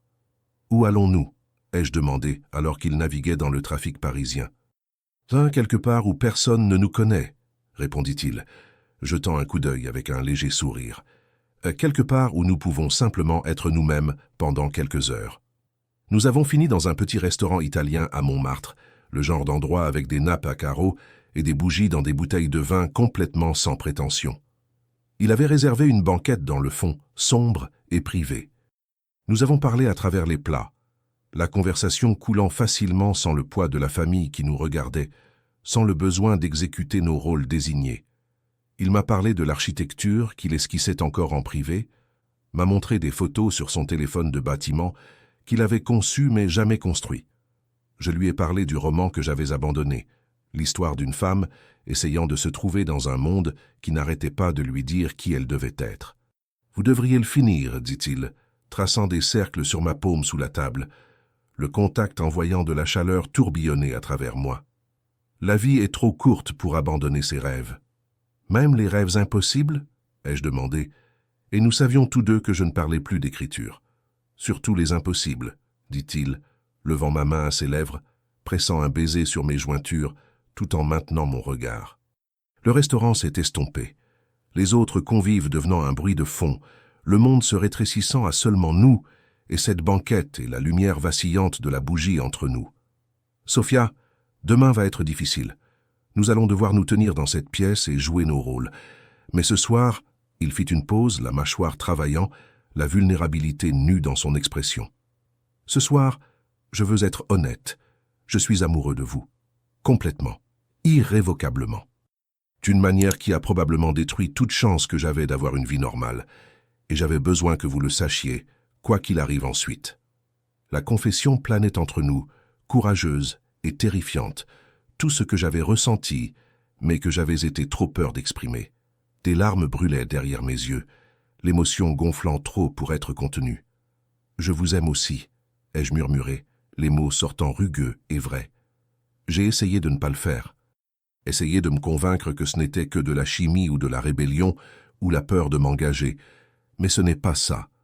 C'est de l'amour. Vous êtes la première personne à laquelle je pense le matin. Vous me faites me sentir vivante d'une manière dont j'ignorais être morte. et je ne sais pas comment choisir entre briser le cœur de votre frère et briser le mien. » Il sortit de la banquette en quelques secondes, glissant à côté de moi, me tirant dans ses bras. J'ai enfoui mon visage dans son cou, l'inhalant, laissant les larmes couler finalement. « Viens chez moi, » dit-il à nouveau. La même invitation d'il y a des semaines, mais différente maintenant, lestée de tout ce que nous venions d'avouer. « Laissez-moi avoir une nuit avec vous, une nuit honnête avant que la réalité ne revienne. » J'ai reculé pour le regarder, voyant mon propre désespoir se refléter dans ses yeux sombres. Chaque pensée rationnelle criait que c'était une erreur, que coucher avec lui rendrait tout infiniment plus compliqué. Mais mon cœur traître et honnête, savait que c'était inévitable, que j'avais déjà fait le choix quand j'avais dit oui au dîner. La micro-sagesse chuchota à travers ma résolution, la véritable intimité, c'est quand les corps et les âmes parlent le même langage. « C'est vrai que tout, ai-je dit, et le mot a été ressenti comme sauter d'une falaise, terrifiant et libérateur à parts égales. Son appartement était dans le centre-ville, tout en briques apparentes et fenêtres du sol au plafond surplombant la ville. Masculin mais chaleureux, rempli d'esquisses architecturales et de livres et de morceaux de lui-même qu'il ne montrait pas au monde. Il nous a servi du vin avec des mains légèrement tremblantes, et j'ai aimé qu'il soit nerveux aussi, que cela compte autant pour lui que pour moi. Nous nous sommes tenus à la fenêtre, regardant les lumières de la ville se brouiller en constellations, aucun de nous ne parlant, sachant tous les deux ce qui était sur le point d'arriver. Quand il s'est finalement tourné vers moi, encadrant mon visage avec ses deux mains, son baiser fut doux, sucré, respectueux. « Êtes-vous sûr ?» murmura-t-il contre mes lèvres. En réponse, j'ai pris sa main et l'ai conduit vers la chambre. Je n'avais jamais été aussi sûr de quoi que ce soit dans ma vie. La veille de la fête de fiançailles, Marcus est parti pour Bruxelles pour une affaire urgente, une affaire qui tournait mal nécessitant sa présence immédiate. Il devait partir pour la nuit, revenant le matin de la fête. Après son départ, mon appartement m'a semblé trop silencieux, trop vide, mes pensées tourbillonnant dans la panique de ce qui allait suivre. Mon téléphone a vibré. « Laissez-moi vous emmener dîner, quelque part où nous pouvons réellement parler. » Damian. J'aurais dû dire non. Aurais dû utiliser ce temps pour réfléchir, planifier, trouver comment me sortir de cette situation impossible. Au lieu de cela, j'ai répondu par un seul mot. Oui, parce que j'en avais fini de prétendre que j'avais la force de m'en aller. Il est venu me chercher dans sa voiture personnelle, pas le véhicule avec chauffeur que les Bradfords utilisaient typiquement, juste lui en jean et un pull sombre qui rendait ses yeux presque noirs. Il avait l'air plus jeune comme ça, moins le milliardaire intimidant, et plus juste un homme qui faisait s'emballer mon cœur. « Où allons-nous » ai-je demandé, alors qu'il naviguait dans le trafic parisien. « Quelque part où personne ne nous connaît », répondit-il, jetant un coup d'œil avec un léger sourire. « Quelque part où nous pouvons simplement être nous-mêmes pendant quelques heures. » Nous avons fini dans un petit restaurant italien à Montmartre, le genre d'endroit avec des nappes à carreaux et des bougies dans des bouteilles de vin complètement sans prétention. Il avait réservé une banquette dans le fond, sombre et privée. Nous avons parlé à travers les plats, la conversation coulant facilement sans le poids de la famille qui nous regardait, sans le besoin d'exécuter nos rôles désignés. Il m'a parlé de l'architecture qu'il esquissait encore en privé, m'a montré des photos sur son téléphone de bâtiment qu'il avait conçu mais jamais construit. Je lui ai parlé du roman que j'avais abandonné, l'histoire d'une femme essayant de se trouver dans un monde qui n'arrêtait pas de lui dire qui elle devait être. « Vous devriez le finir, dit-il, traçant des cercles sur ma paume sous la table, le contact envoyant de la chaleur tourbillonner à travers moi. La vie est trop courte pour abandonner ses rêves. Même les rêves impossibles ?» ai-je demandé, et nous savions tous deux que je ne parlais plus d'écriture. « Surtout les impossibles, » dit-il, levant ma main à ses lèvres, pressant un baiser sur mes jointures, tout en maintenant mon regard. Le restaurant s'est estompé, les autres convives devenant un bruit de fond, le monde se rétrécissant à seulement nous, et cette banquette et la lumière vacillante de la bougie entre nous. « Sophia, demain va être difficile. Nous allons devoir nous tenir dans cette pièce et jouer nos rôles. Mais ce soir, il fit une pause, la mâchoire travaillant, la vulnérabilité nue dans son expression. Ce soir, je veux être honnête. Je suis amoureux de vous. Complètement. Irrévocablement. D'une manière qui a probablement détruit toute chance que j'avais d'avoir une vie normale. et j'avais besoin que vous le sachiez, quoi qu'il arrive ensuite. La confession planait entre nous, courageuse et terrifiante, tout ce que j'avais ressenti, mais que j'avais été trop peur d'exprimer. Des larmes brûlaient derrière mes yeux, l'émotion gonflant trop pour être contenue. « Je vous aime aussi », ai-je murmuré, les mots sortant rugueux et vrais. J'ai essayé de ne pas le faire. Essayé de me convaincre que ce n'était que de la chimie ou de la rébellion ou la peur de m'engager. Mais ce n'est pas ça. C'est de l'amour. Vous êtes la première personne à laquelle je pense le matin. Vous me faites me sentir vivante d'une manière dont j'ignorais être morte. Et je ne sais pas comment choisir entre briser le cœur de votre frère et briser le mien. Il sortit de la banquette en quelques secondes, glissant à côté de moi, me tirant dans ses bras. J'ai enfoui mon visage dans son cou, l'inhalant, laissant les larmes couler finalement. « Viens chez moi », dit-il à nouveau. La même invitation d'il y a des semaines, mais différente maintenant, lestée de tout ce que nous venions d'avouer. « Laissez-moi avoir une nuit avec vous. Une nuit honnête avant que la réalité ne revienne. » J'ai reculé pour le regarder, voyant mon propre désespoir se refléter dans ses yeux sombres. Chaque pensée rationnelle criait que c'était une erreur, que coucher avec lui rendrait tout infiniment plus compliqué. Mais mon cœur traître et honnête, savait que c'était inévitable, que j'avais déjà fait le choix quand j'avais dit oui au dîner. La micro-sagesse chuchota à travers ma résolution, la véritable intimité, c'est quand les corps et les âmes parlent le même langage. « C'est vrai que tout », ai-je dit, et le mot a été ressenti comme sauter d'une falaise, terrifiant et libérateur à parts égales. Son appartement était dans le centre-ville, tout en briques apparentes et fenêtres du sol au plafond surplombant la ville. Masculin mais chaleureux, rempli d'esquisses architecturales et de livres et de morceaux de lui-même qu'il ne montrait pas au monde. Il nous a servi du vin avec des mains légèrement tremblantes, et j'ai aimé qu'il soit nerveux aussi, que cela compte autant pour lui que pour moi. Nous nous sommes tenus à la fenêtre, regardant les lumières de la ville se brouiller en constellations, aucun de nous ne parlant, sachant tous les deux ce qui était sur le point d'arriver. Quand il s'est finalement tourné vers moi, encadrant mon visage avec ses deux mains, son baiser fut doux, sucré, respectueux. « Êtes-vous sûr ?» murmura-t-il contre mes lèvres. En réponse, j'ai pris sa main et l'ai conduit vers la chambre. Je n'avais jamais été aussi sûr de quoi que ce soit dans ma vie. La chambre était faiblement éclairée, juste la lueur de la ville filtrant à travers les rideaux transparents, projetant tout dans l'argent et l'ombre. Il m'embrassa lentement, profondément, comme si nous avions tout le temps du monde et qu'il avait l'intention d'utiliser chaque seconde. Ses mains se portèrent vers la fermeture éclair de ma robe, avec une question dans chaque mouvement, me donnant l'espace de changer d'avis. J'ai couvert ses mains des miennes, l'aidant à baisser la fermeture éclair, laissant le tissu s'amasser à mes pieds. Son souffle se coupa audiblement, ses yeux s'assombrissant alors qu'il me parcourait avec un désir si brut que je me suis sentie belle, puissante, complètement vue. « Vous êtes bouleversante », murmura-t-il, la voix rauque, les mains glissant sur mes côtés avec une douceur douloureuse, comme si j'étais quelque chose de précieux qu'il pourrait briser. J'ai saisi son pull, le tirant par-dessus sa tête, révélant le corps que je n'avais fait qu'entrevoir en des moments volés. Mes mains ont exploré les surfaces de sa poitrine, les crêtes de muscles, le tonnerre régulier des battements de son cœur sous ma paume, correspondant au rythme effréné du mien. Il frissonna sous mon contact malgré la chaleur de la pièce, et j'ai réalisé qu'il était aussi affecté que moi, tout aussi défait. Nous tremblions tous les deux alors que nous nous dirigions vers le lit. Ce qui s'est passé ensuite n'était rien de ce à quoi je m'étais attendu et tout ce que je n'avais jamais su dont j'avais besoin. Il m'a vénéré avec ses mains et sa bouche, apprenant chaque courbe et creux, découvrant ce qui me faisait halter et arquer et gémir son nom.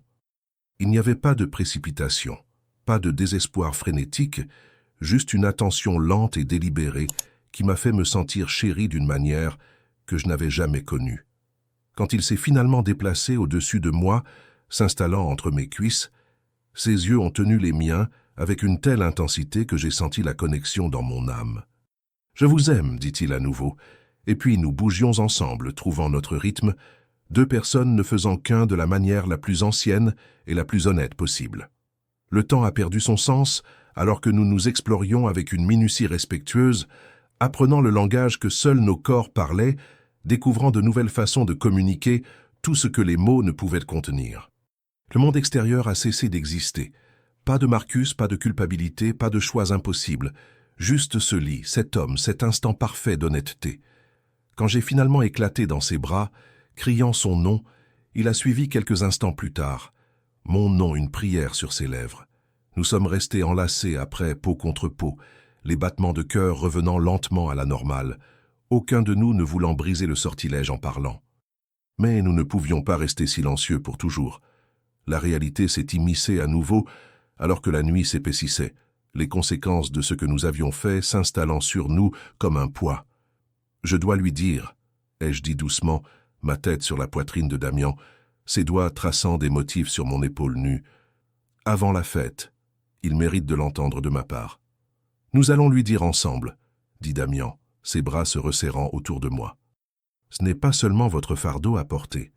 C'est moi qui vous ai poursuivi, qui ne pouvait rester loin, qui vous ai aimé quand j'aurais dû garder mes distances.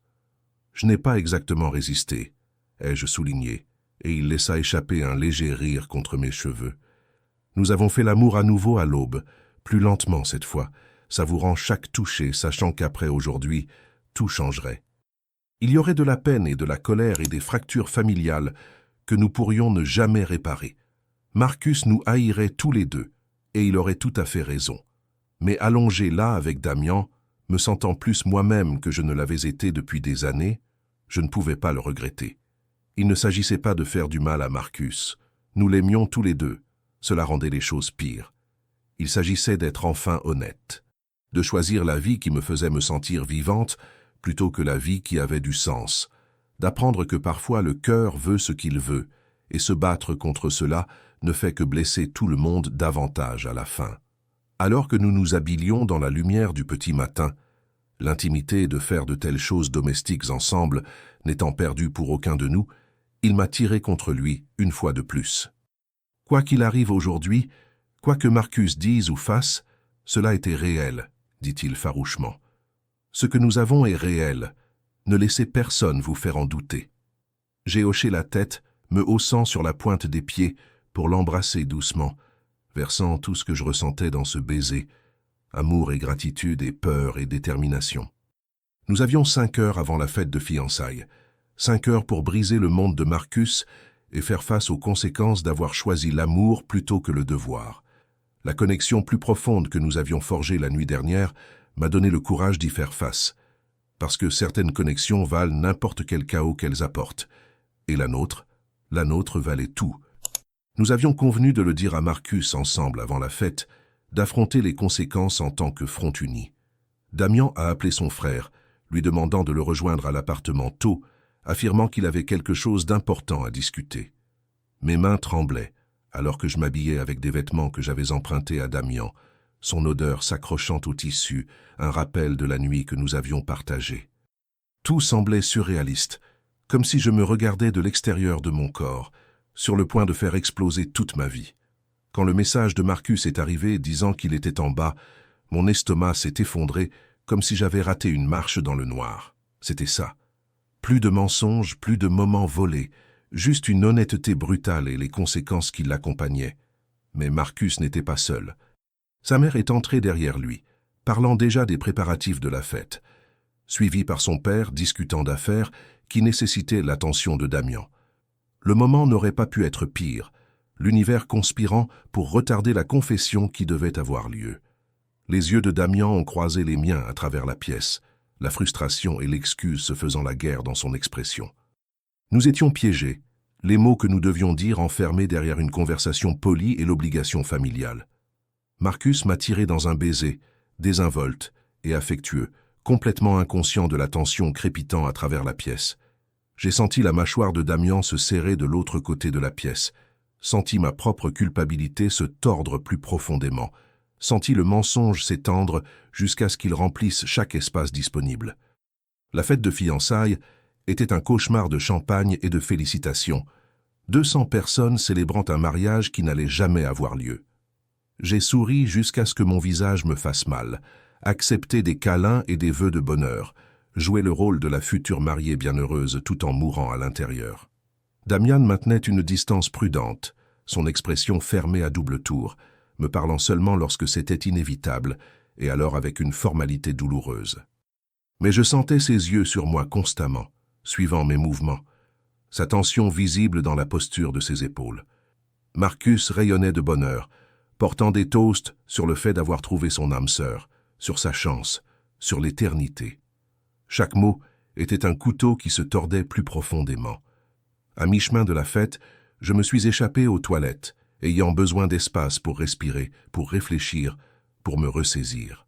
J'ai fixé mon reflet, visage rougi, yeux trop brillants, bague de fiançailles de Marcus lourde à mon doigt, et me suis à peine reconnu. Qu'étais-je en train de faire? J'étais sur le point de détruire un homme bon qui m'aimait, fracturer une famille, causer une douleur qui se répercuterait pendant des années.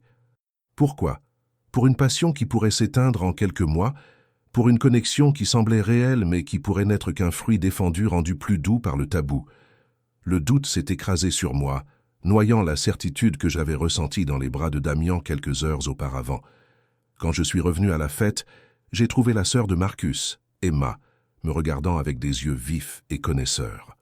Elle m'a accosté près du bar, son sourire agréable mais ses mots précis. « Je ne sais pas ce qui se passe entre vous et Damian, mais je ne suis pas aveugle, » dit-elle doucement, sa voix coupant le bruit de la fête. « Et si vous faites du mal à mon frère, si vous l'embarrassez devant tous ceux qu'il connaît, je ferai de votre vie un enfer. » La peur a traversé mon corps, froide et clarifiante. « Emma, je ne veux pas l'entendre, » m'a-t-elle interrompu, son calme parfait ne se fissurant jamais. « Faites juste le bon choix. Marcus vous aime. Il est bon avec vous. Ne gâchez pas cela pour quelque chose qui ne marchera jamais. » Elle s'est éloignée avant que je puisse répondre, me laissant tremblante. La complication a été multipliée lorsque j'ai entendu la mère de Marcus parler à une organisatrice de mariage dans le coin, finalisant des détails que je n'avais pas approuvés, prenant des décisions concernant mon mariage sans me consulter. Elle avait toujours été autoritaire, mais cela semblait différent. Semblait que j'étais absorbé par la machine Bradford, mon individualité effacée en faveur de l'image familiale.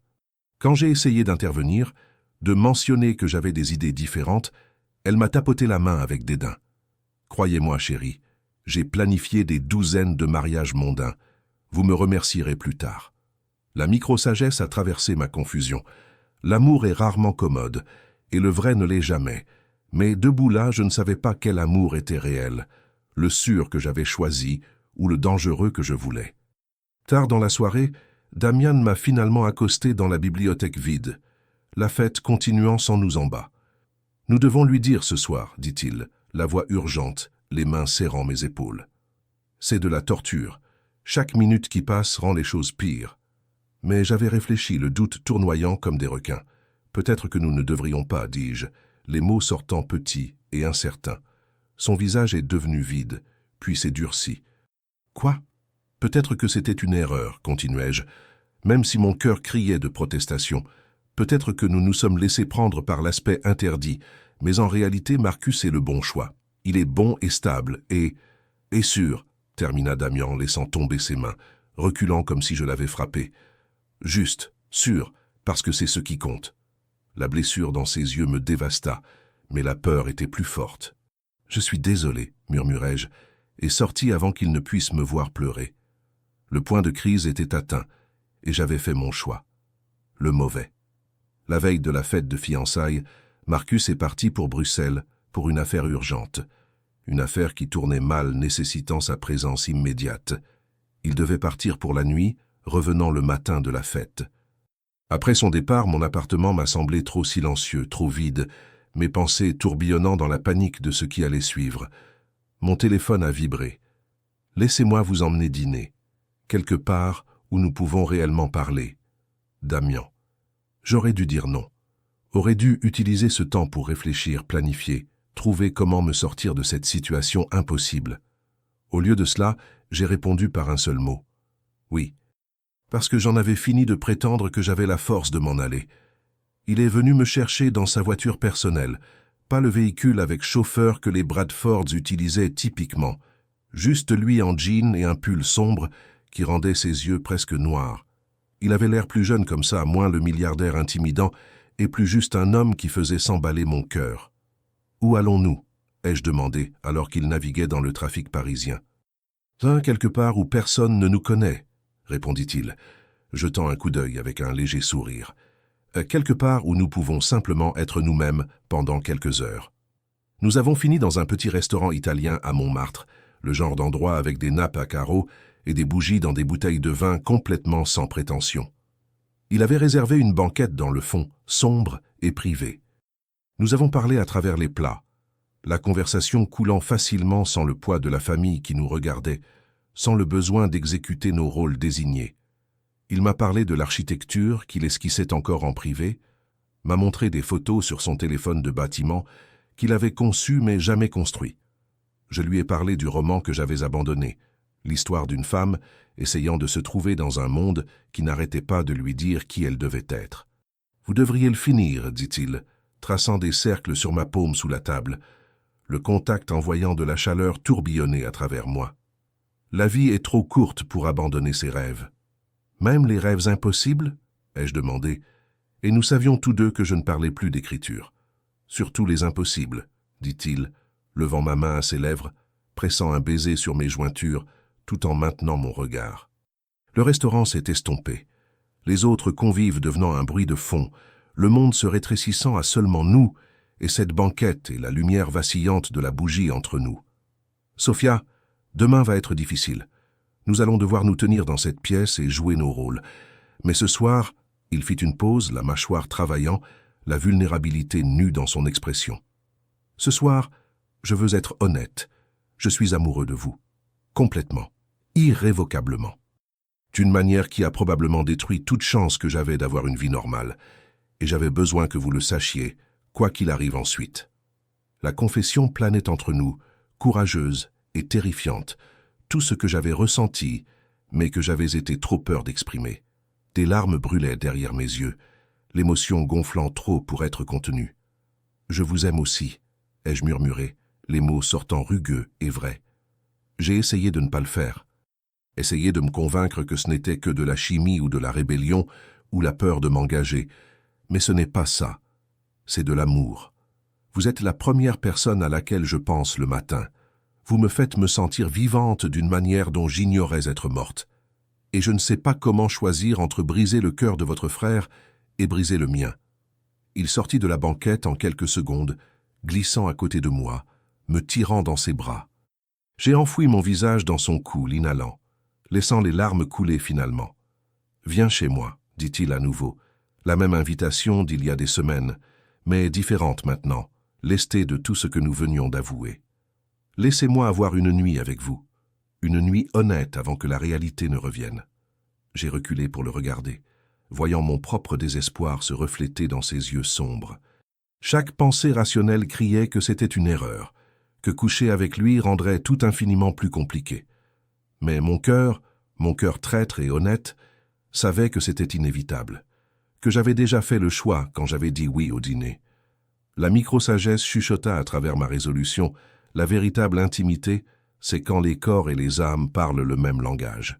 « C'est vrai que tout, ai-je dit, et le mot a été ressenti comme sauter d'une falaise, terrifiant et libérateur à parts égales. Son appartement était dans le centre-ville, tout en briques apparentes et fenêtres du sol au plafond surplombant la ville. Masculin mais chaleureux, rempli d'esquisses architecturales et de livres et de morceaux de lui-même qu'il ne montrait pas au monde. Il nous a servi du vin avec des mains légèrement tremblantes, et j'ai aimé qu'il soit nerveux aussi, que cela compte autant pour lui que pour moi.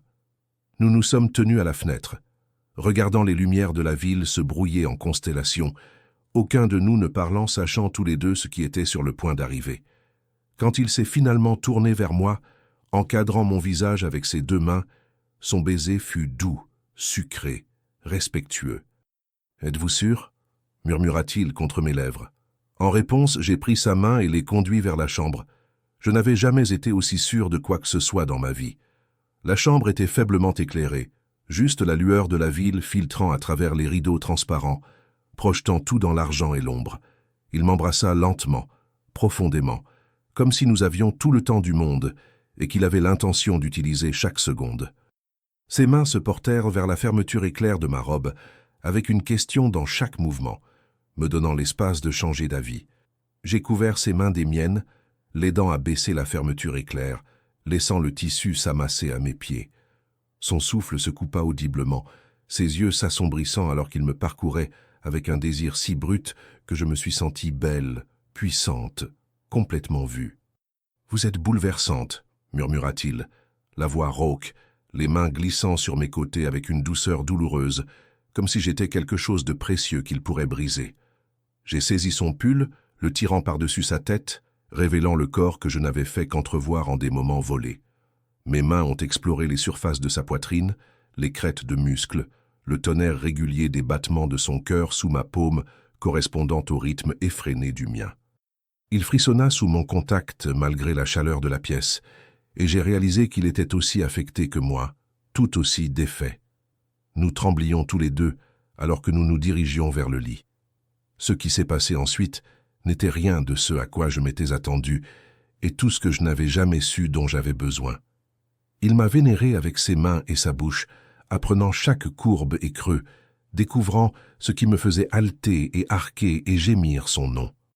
Il n'y avait pas de précipitation, pas de désespoir frénétique, juste une attention lente et délibérée qui m'a fait me sentir chérie d'une manière que je n'avais jamais connue. Quand il s'est finalement déplacé au-dessus de moi, s'installant entre mes cuisses, ses yeux ont tenu les miens avec une telle intensité que j'ai senti la connexion dans mon âme.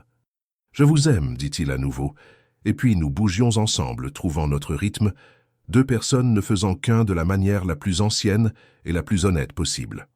Le temps a perdu son sens alors que nous nous explorions avec une minutie respectueuse, apprenant le langage que seuls nos corps parlaient, découvrant de nouvelles façons de communiquer tout ce que les mots ne pouvaient contenir.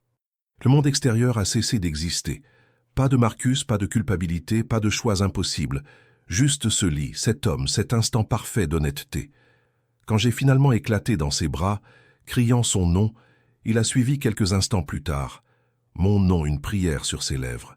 Nous sommes restés enlacés après, peau contre peau, les battements de cœur revenant lentement à la normale, aucun de nous ne voulant briser le sortilège en parlant. Mais nous ne pouvions pas rester silencieux pour toujours. La réalité s'est immiscée à nouveau alors que la nuit s'épaississait, les conséquences de ce que nous avions fait s'installant sur nous comme un poids. « Je dois lui dire », ai-je dit doucement, ma tête sur la poitrine de Damian, ses doigts traçant des motifs sur mon épaule nue. « Avant la fête, il mérite de l'entendre de ma part. »« Nous allons lui dire ensemble », dit Damian, ses bras se resserrant autour de moi. « Ce n'est pas seulement votre fardeau à porter. C'est moi qui vous ai poursuivi, qui ne pouvais rester loin, qui vous ai aimé quand j'aurais dû garder mes distances. Je n'ai pas exactement résisté, ai-je souligné, et il laissa échapper un léger rire contre mes cheveux. Nous avons fait l'amour à nouveau à l'aube, plus lentement cette fois, savourant chaque toucher, sachant qu'après aujourd'hui, tout changerait. Il y aurait de la peine et de la colère et des fractures familiales que nous pourrions ne jamais réparer. Marcus nous haïrait tous les deux, et il aurait tout à fait raison. Mais allongé là avec Damian, me sentant plus moi-même que je ne l'avais été depuis des années, je ne pouvais pas le regretter. Il ne s'agissait pas de faire du mal à Marcus. Nous l'aimions tous les deux. Cela rendait les choses pires. Il s'agissait d'être enfin honnête, de choisir la vie qui me faisait me sentir vivante plutôt que la vie qui avait du sens, d'apprendre que parfois le cœur veut ce qu'il veut, et se battre contre cela ne fait que blesser tout le monde davantage à la fin. Alors que nous nous habilions dans la lumière du petit matin, l'intimité de faire de telles choses domestiques ensemble n'étant perdue pour aucun de nous, il m'a tiré contre lui une fois de plus. Quoi qu'il arrive aujourd'hui, quoi que Marcus dise ou fasse, cela était réel, dit-il farouchement. Ce que nous avons est réel. Ne laissez personne vous faire en douter. J'ai hoché la tête, me haussant sur la pointe des pieds pour l'embrasser doucement, versant tout ce que je ressentais dans ce baiser, amour et gratitude et peur et détermination. Nous avions 5 heures avant la fête de fiançailles, 5 heures pour briser le monde de Marcus et faire face aux conséquences d'avoir choisi l'amour plutôt que le devoir. La connexion plus profonde que nous avions forgée la nuit dernière m'a donné le courage d'y faire face, parce que certaines connexions valent n'importe quel chaos qu'elles apportent, et la nôtre valait tout. Nous avions convenu de le dire à Marcus ensemble avant la fête, d'affronter les conséquences en tant que front uni. Damian a appelé son frère, lui demandant de le rejoindre à l'appartement tôt, affirmant qu'il avait quelque chose d'important à discuter. Mes mains tremblaient, alors que je m'habillais avec des vêtements que j'avais empruntés à Damian, son odeur s'accrochant au tissu, un rappel de la nuit que nous avions partagée.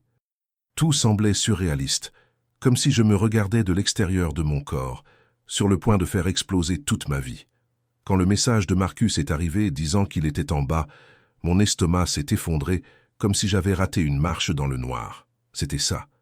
Plus de mensonges, plus de moments volés, juste une honnêteté brutale et les conséquences qui l'accompagnaient. Mais Marcus n'était pas seul. Sa mère est entrée derrière lui, parlant déjà des préparatifs de la fête, suivi par son père discutant d'affaires qui nécessitaient l'attention de Damian. Le moment n'aurait pas pu être pire, l'univers conspirant pour retarder la confession qui devait avoir lieu. Les yeux de Damian ont croisé les miens à travers la pièce, la frustration et l'excuse se faisant la guerre dans son expression. Nous étions piégés, les mots que nous devions dire enfermés derrière une conversation polie et l'obligation familiale. Marcus m'a tiré dans un baiser, désinvolte et affectueux, complètement inconscient de la tension crépitant à travers la pièce. J'ai senti la mâchoire de Damian se serrer de l'autre côté de la pièce, senti ma propre culpabilité se tordre plus profondément, senti le mensonge s'étendre jusqu'à ce qu'il remplisse chaque espace disponible. La fête de fiançailles était un cauchemar de champagne et de félicitations, 200 personnes célébrant un mariage qui n'allait jamais avoir lieu. J'ai souri jusqu'à ce que mon visage me fasse mal, accepté des câlins et des vœux de bonheur, jouer le rôle de la future mariée bienheureuse tout en mourant à l'intérieur. Damian maintenait une distance prudente, son expression fermée à double tour, me parlant seulement lorsque c'était inévitable, et alors avec une formalité douloureuse. Mais je sentais ses yeux sur moi constamment, suivant mes mouvements, sa tension visible dans la posture de ses épaules. Marcus rayonnait de bonheur, portant des toasts sur le fait d'avoir trouvé son âme sœur, sur sa chance, sur l'éternité. Chaque mot était un couteau qui se tordait plus profondément. À mi-chemin de la fête, je me suis échappé aux toilettes, ayant besoin d'espace pour respirer, pour réfléchir, pour me ressaisir. J'ai fixé mon reflet, visage rougi, yeux trop brillants, bague de fiançailles de Marcus lourde à mon doigt, et me suis à peine reconnu. Qu'étais-je en train de faire ? J'étais sur le point de détruire un homme bon qui m'aimait, fracturer une famille, causer une douleur qui se répercuterait pendant des années. Pourquoi ? Pour une passion qui pourrait s'éteindre en quelques mois, pour une connexion qui semblait réelle mais qui pourrait n'être qu'un fruit défendu rendu plus doux par le tabou. Le doute s'est écrasé sur moi, noyant la certitude que j'avais ressentie dans les bras de Damian quelques heures auparavant. Quand je suis revenu à la fête, j'ai trouvé la sœur de Marcus, Emma, me regardant avec des yeux vifs et connaisseurs. Elle m'a accosté près du bar, son sourire agréable mais ses mots précis. « Je ne sais pas ce qui se passe entre vous et Damian, mais je ne suis pas aveugle, » dit-elle doucement, sa voix coupant le bruit de la fête. « Et si vous faites du mal à mon frère, si vous l'embarrassez devant tous ceux qu'il connaît, je ferai de votre vie un enfer. » La peur a traversé mon corps, froide et clarifiante. « Emma, je ne veux pas l'entendre, » m'a-t-elle interrompu, son calme parfait ne se fissurant jamais. « Faites juste le bon choix. Marcus vous aime. Il est bon avec vous. Ne gâchez pas cela pour quelque chose qui ne marchera jamais. » Elle s'est éloignée avant que je puisse répondre, me laissant tremblante. La complication a été multipliée lorsque j'ai entendu la mère de Marcus parler à une organisatrice de mariage dans le coin, finalisant des détails que je n'avais pas approuvés, prenant des décisions concernant mon mariage sans me consulter. Elle avait toujours été autoritaire, mais cela semblait différent. Semblait que j'étais absorbé par la machine Bradford, mon individualité effacée en faveur de l'image familiale. Quand j'ai essayé d'intervenir, de mentionner que j'avais des idées différentes, elle m'a tapoté la main avec dédain. Croyez-moi, chérie, j'ai planifié des douzaines de mariages mondains. Vous me remercierez plus tard. La micro-sagesse a traversé ma confusion. L'amour est rarement commode, et le vrai ne l'est jamais. Mais debout là, je ne savais pas quel amour était réel, le sûr que j'avais choisi ou le dangereux que je voulais. Tard dans la soirée, Damian m'a finalement accosté dans la bibliothèque vide, la fête continuant sans nous en bas. « Nous devons lui dire ce soir, dit-il, la voix urgente, les mains serrant mes épaules. C'est de la torture. Chaque minute qui passe rend les choses pires. Mais j'avais réfléchi, le doute tournoyant comme des requins. Peut-être que nous ne devrions pas, dis-je, les mots sortant petits et incertains. Son visage est devenu vide, puis s'est durci. Quoi? Peut-être que c'était une erreur, continuai-je, même si mon cœur criait de protestation. Peut-être que nous nous sommes laissés prendre par l'aspect interdit, mais en réalité Marcus est le bon choix. Il est bon et stable, et sûr, termina Damian, laissant tomber ses mains, reculant comme si je l'avais frappé. Juste, sûr, parce que c'est ce qui compte. La blessure dans ses yeux me dévasta, mais la peur était plus forte. Je suis désolé, murmurai-je, et sortis avant qu'il ne puisse me voir pleurer. Le point de crise était atteint, et j'avais fait mon choix. Le mauvais. J'ai tenu 3 jours. 3 jours à faire semblant, répondant aux appels et messages de Damian par le silence, forçant des sourires pour Marcus tout en mourant à l'intérieur. 3 jours à faire comme si la nuit dernière n'avait pas eu lieu, que je ne m'étais pas sentie plus vivante dans les bras de Damian que je ne l'avais jamais été ailleurs. 3 jours de mensonges, à tout le monde, mais surtout à moi-même. Le 4e jour, Marcus m'a trouvé en pleurs dans notre appartement. Son appartement, j'y avais emménagé la plupart de mes affaires il y a 1 mois, fixant des invitations de mariage que je ne pouvais pas envoyer. « Sophia, qu'est-ce qui ne va pas ?» il demanda, s'agenouillant à côté de moi, inquiet mais pas alarmé. Il pensait que c'était le stress du mariage, la nervosité avant le mariage. Tout sauf la vérité. « Je ne peux pas t'épouser, dis-je, les mots éclatant sans planification, sans le discours que j'avais répété. Son visage est devenu vide, confus, comme si j'avais parlé une langue qu'il ne comprenait pas. « Quoi ? Je ne peux pas t'épouser, répétai-je, les larmes coulant maintenant imparables. Marcus, tu es merveilleux, tu es bon et gentil, et tu mérites quelqu'un qui t'aime comme tu le mérites. Mais je ne suis pas cette personne. Tu as juste peur, dit-il, essayant de m'atteindre, essayant de donner un sens à cela. C'est normal d'être nerveuse. Nous pouvons reporter si tu as besoin de plus de temps. Ce n'est pas la nervosité, dis-je, me levant, mettant de la distance entre nous, parce que son toucher rendait cela plus difficile. Je ne t'aime pas comme je devrais, pas comme tu m'aimes. La confusion dans ses yeux est passée à la douleur, puis à une compréhension plus sombre. Il y a quelqu'un d'autre, dit-il, affirmation et non question, regardant mon visage attentivement. Je ne pouvais plus lui mentir, ne pouvais pas ajouter cette cruauté à tout le reste. Oui, murmurai-je, l'aveu planant entre nous comme une grenade. Son visage s'est froissé puis s'est endurci, des murs se dressant. Depuis combien de temps? Cela n'a pas d'importance. Depuis combien de temps, Sophia? La colère dans sa voix était méritée, était en fait un soulagement après des semaines de gentillesse non méritée. Quelques semaines, dis-je doucement. Depuis la fête chez tes parents. La chronologie était un mensonge, mais assez proche de la vérité. Je l'ai regardé calculer, regardé le moment où la réalisation a eu lieu. « Damian, dit-il, la voix plate, le nom de son frère atterrissant comme une bombe entre nous. C'est Damian, n'est-ce pas? J'ai vu la façon dont il te regardait, la façon dont vous vous évitiez. Je me suis dit que j'imaginais. De nouvelles larmes brûlaient alors que j'acquiesçais, incapable de parler à cause de la boule dans ma gorge. Comment as-tu pu faire ça? La trahison dans sa voix m'a bouleversé. C'est mon frère, et toi? Je pensais que tu m'aimais. Je t'aime, dis-je désespérément, ayant besoin qu'il comprenne même si je savais qu'il ne le pourrait jamais. Juste pas comme tu as besoin, pas comme tu le mérites. Sors d'ici, dit-il doucement, et le calme était en quelque sorte pire que les cris. Sors de mon appartement, sors de ma vie. J'ai fait mes valises rapidement, jetant des vêtements dans des sacs pendant que Marcus regardait depuis l'embrasure de la porte, son expression détruite. Pour ce que ça vaut, je suis désolé, dis-je en me dirigeant vers la porte, sachant que les mots étaient insuffisants mais ayant besoin de les dire quand même. Je n'ai jamais voulu te faire de mal. Mais tu l'as fait quand même, répondit-il, et il n'y avait pas de réponse à cela, aucune défense qui rendait tout cela acceptable. À la porte, j'ai fait une pause. Les fiançailles sont rompues. Je vais m'occuper d'informer les gens, prendre tout le blâme. Tu n'as pas à... Je ne veux plus entendre parler de toi, interrompit-il, la voix brisée. Ni de toi, ni de lui.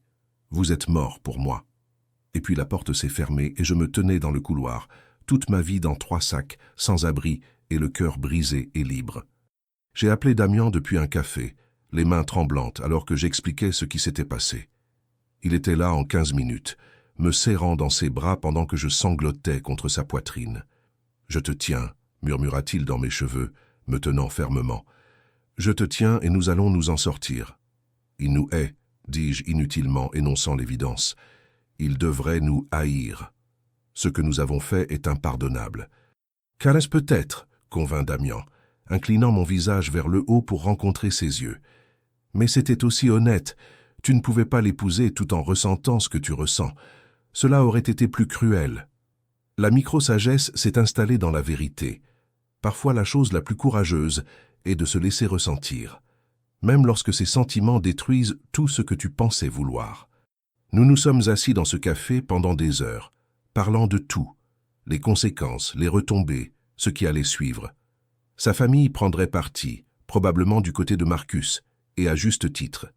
Mes amis me jugeraient pour avoir rompu des fiançailles si près du mariage, pour avoir quitté un homme bon pour son frère. Les potins seraient vicieux, les conséquences sociales sévères. Nous avions blessé quelqu'un que nous aimions tous les deux, fracturé une famille, causé une douleur qui pourrait ne jamais guérir. Mais assise là, sa main dans la mienne, j'ai ressenti quelque chose que je n'avais ressenti depuis des mois. La certitude. C'était juste, compliqué et douloureux, mais juste. J'avais choisi l'amour plutôt que la sécurité, l'honnêteté plutôt que le confort, la vie que je voulais plutôt que la vie attendue. Et en regardant Damian, voyant ma propre résolution se refléter dans ses yeux, je savais qu'il avait fait le même choix. Quoi qu'il arrive ensuite, nous l'affronterions ensemble. Le choix majeur était fait. Maintenant, nous devions vivre avec. J'ai tenu 3 jours.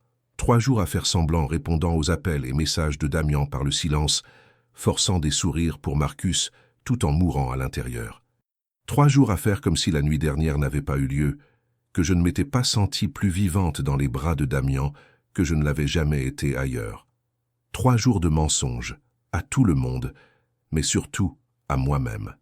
Le 4e jour, Marcus m'a trouvé en pleurs dans notre appartement. Son appartement, j'y avais emménagé la plupart de mes affaires il y a un mois, fixant des invitations de mariage que je ne pouvais pas envoyer. « Sophia, qu'est-ce qui ne va pas ?» il demanda, s'agenouillant à côté de moi, inquiet mais pas alarmé. Il pensait que c'était le stress du mariage, la nervosité avant le mariage, tout sauf la vérité.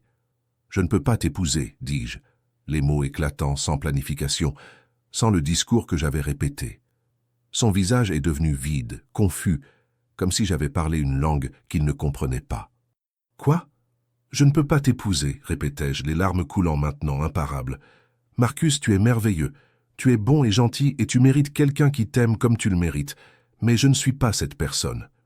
Tu as juste peur, dit-il, essayant de m'atteindre, essayant de donner un sens à cela. C'est normal d'être nerveuse, nous pouvons reporter si tu as besoin de plus de temps. Ça, ce n'est pas la nervosité, dis-je, me levant, mettant de la distance entre nous parce que son toucher rendait cela plus difficile. Je ne t'aime pas comme je devrais, pas comme tu m'aimes. La confusion dans ses yeux est passée à la douleur, puis à une compréhension plus sombre. Il y a quelqu'un d'autre, dit-il, affirmation et non question, regardant mon visage attentivement. Je ne pouvais plus lui mentir, ne pouvais pas ajouter cette cruauté à tout le reste. Oui, murmurai-je, l'aveu planant entre nous comme une grenade. Son visage s'est froissé puis s'est endurci, des murs se dressant.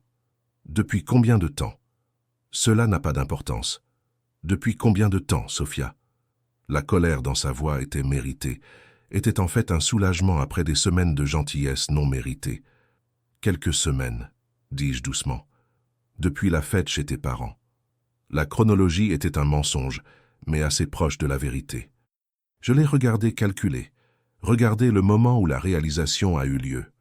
Damian, dit-il, la voix plate, le nom de son frère atterrissant comme une bombe entre nous. C'est Damian, n'est-ce pas? J'ai vu la façon dont il te regardait, la façon dont vous vous évitiez. Je me suis dit que j'imaginais. De nouvelles larmes brûlaient alors que j'acquiesçais, incapable de parler à cause de la boule dans ma gorge. Comment as-tu pu faire ça? La trahison dans sa voix m'a bouleversé. C'est mon frère. Mon frère. Et toi, je pensais que tu m'aimais. Je t'aime, dis-je désespérément, ayant besoin qu'il comprenne même si je savais qu'il ne le pourrait jamais. Juste pas comme tu as besoin, pas comme tu le mérites. Sors d'ici, dit-il doucement, et le calme était en quelque sorte pire que les cris. « Sors de mon appartement. Sors de ma vie. » J'ai fait mes valises rapidement, jetant des vêtements dans des sacs pendant que Marcus regardait depuis l'embrasure de la porte, son expression détruite. « Pour ce que ça vaut, je suis désolé, » dis-je en me dirigeant vers la porte, sachant que les mots étaient insuffisants mais ayant besoin de les dire quand même. « Je n'ai jamais voulu te faire de mal. »« Mais tu l'as fait quand même, » répondit-il, et il n'y avait pas de réponse à cela, aucune défense qui rendait tout cela acceptable. À la porte, j'ai fait une pause. Les fiançailles sont rompues. Je vais m'occuper d'informer les gens, prendre tout le blâme. Tu n'as pas à... Je ne veux plus entendre parler de toi, interrompit-il, la voix brisée. Ni de toi, ni de lui. Vous êtes mort pour moi. Et puis la porte s'est fermée et je me tenais dans le couloir, toute ma vie dans 3 sacs, sans abri, et le cœur brisé et libre. J'ai appelé Damien depuis un café, les mains tremblantes alors que j'expliquais ce qui s'était passé. Il était là en 15 minutes, me serrant dans ses bras pendant que je sanglotais contre sa poitrine. « Je te tiens », murmura-t-il dans mes cheveux, me tenant fermement. « Je te tiens et nous allons nous en sortir. »« Il nous hait », dis-je inutilement, énonçant l'évidence. « Il devrait nous haïr. Ce que nous avons fait est impardonnable. »« Peut-être », convint Damien, inclinant mon visage vers le haut pour rencontrer ses yeux, « mais c'était aussi honnête. Tu ne pouvais pas l'épouser tout en ressentant ce que tu ressens. Cela aurait été plus cruel. » La micro-sagesse s'est installée dans la vérité.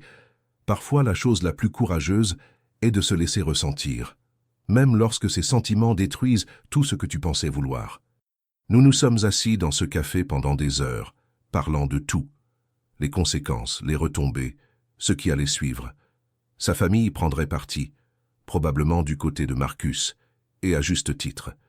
Mes amis me jugeraient pour avoir rompu des fiançailles si près du mariage, pour avoir quitté un homme bon pour son frère. Les potins seraient vicieux, les conséquences sociales sévères. Nous avions blessé quelqu'un que nous aimions tous les deux, fracturé une famille, causé une douleur qui pourrait ne jamais guérir. Mais assise là, sa main dans la mienne, j'ai ressenti quelque chose que je n'avais ressenti depuis des mois. La certitude. C'était juste, compliqué et douloureux, mais juste. J'avais choisi l'amour plutôt que la sécurité, l'honnêteté plutôt que le confort, la vie que je voulais plutôt que la vie attendue. Et en regardant Damien, voyant ma propre résolution se refléter dans ses yeux, je savais qu'il avait fait le même choix. Quoi qu'il arrive ensuite, nous l'affronterions ensemble. Le choix majeur était fait. Maintenant, nous devions vivre avec.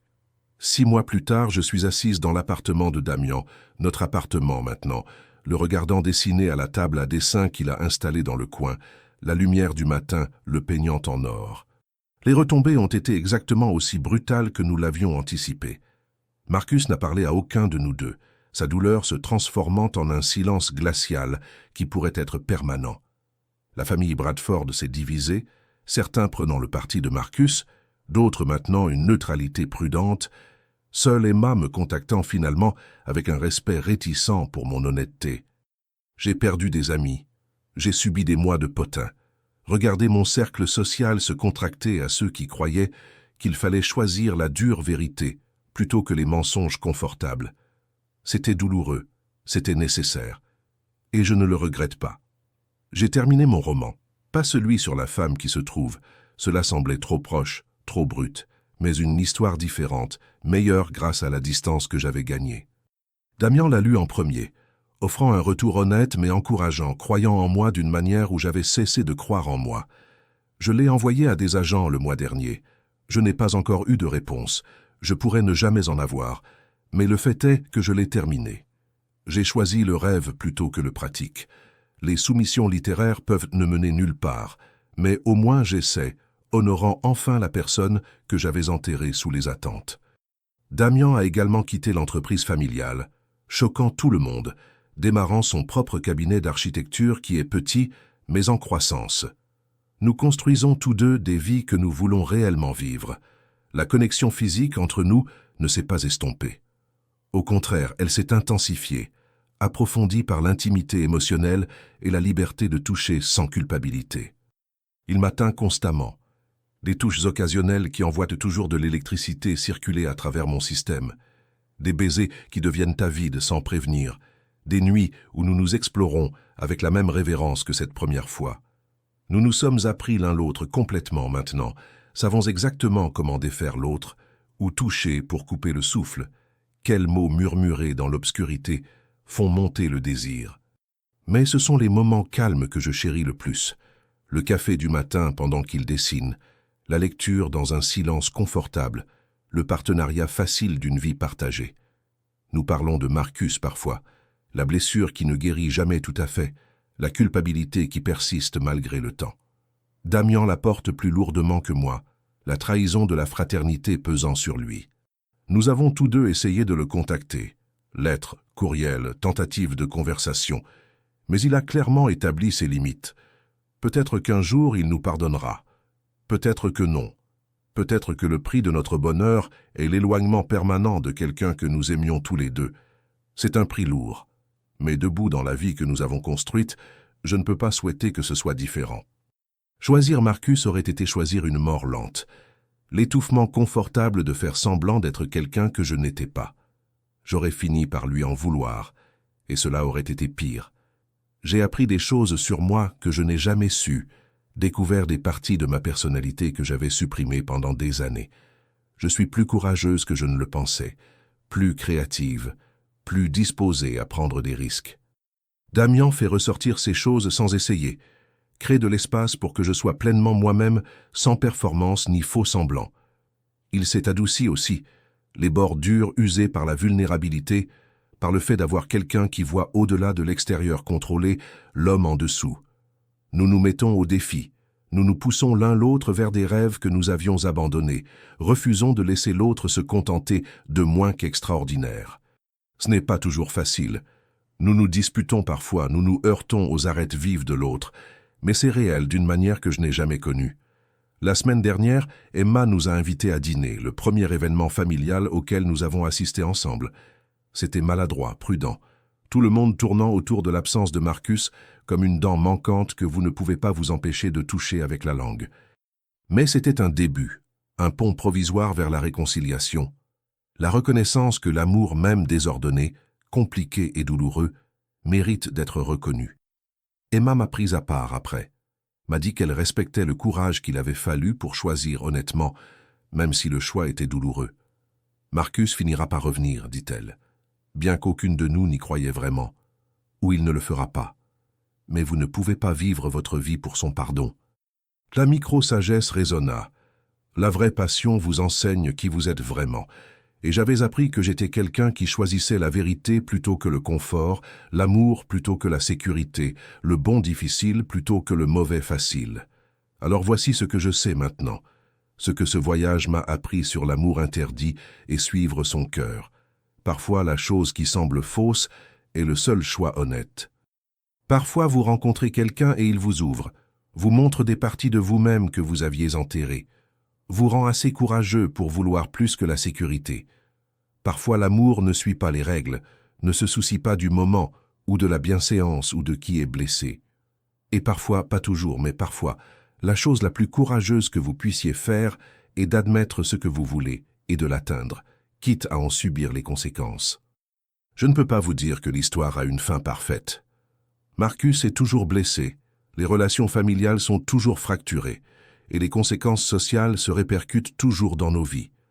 Mais je me réveille chaque matin à côté d'un homme qui me fait me sentir vivante, qui voit et aime tout de moi, qui m'a choisi aussi férocement que je l'ai choisi. J'écris à nouveau, je rêve à nouveau, je vis à nouveau. Et ça vaut tout ce que cela a coûté. Certaines connexions valent le chaos, certains amours valent la chute, et parfois, aimer la mauvaise personne est la seule façon de se trouver soi-même. Si cette histoire vous a ému, si vous avez déjà ressenti cette attraction pour quelqu'un que la logique ne peut expliquer, dites-le moi dans les commentaires. Avez-vous déjà eu à choisir entre le sûr et le réel, entre la vie que vous aviez prévue et la vie que vous vouliez? Je lis chaque commentaire et j'aimerais entendre votre histoire. Et si les parcours romantiques sur le fait de se trouver à travers l'amour résonnent en vous, abonnez-vous. Parce que la transformation vient rarement des choix sûrs, elle vient du courage de tout ressentir, de tout risquer et de choisir l'amour malgré tout, même quand c'est compliqué. surtout quand c'est vrai.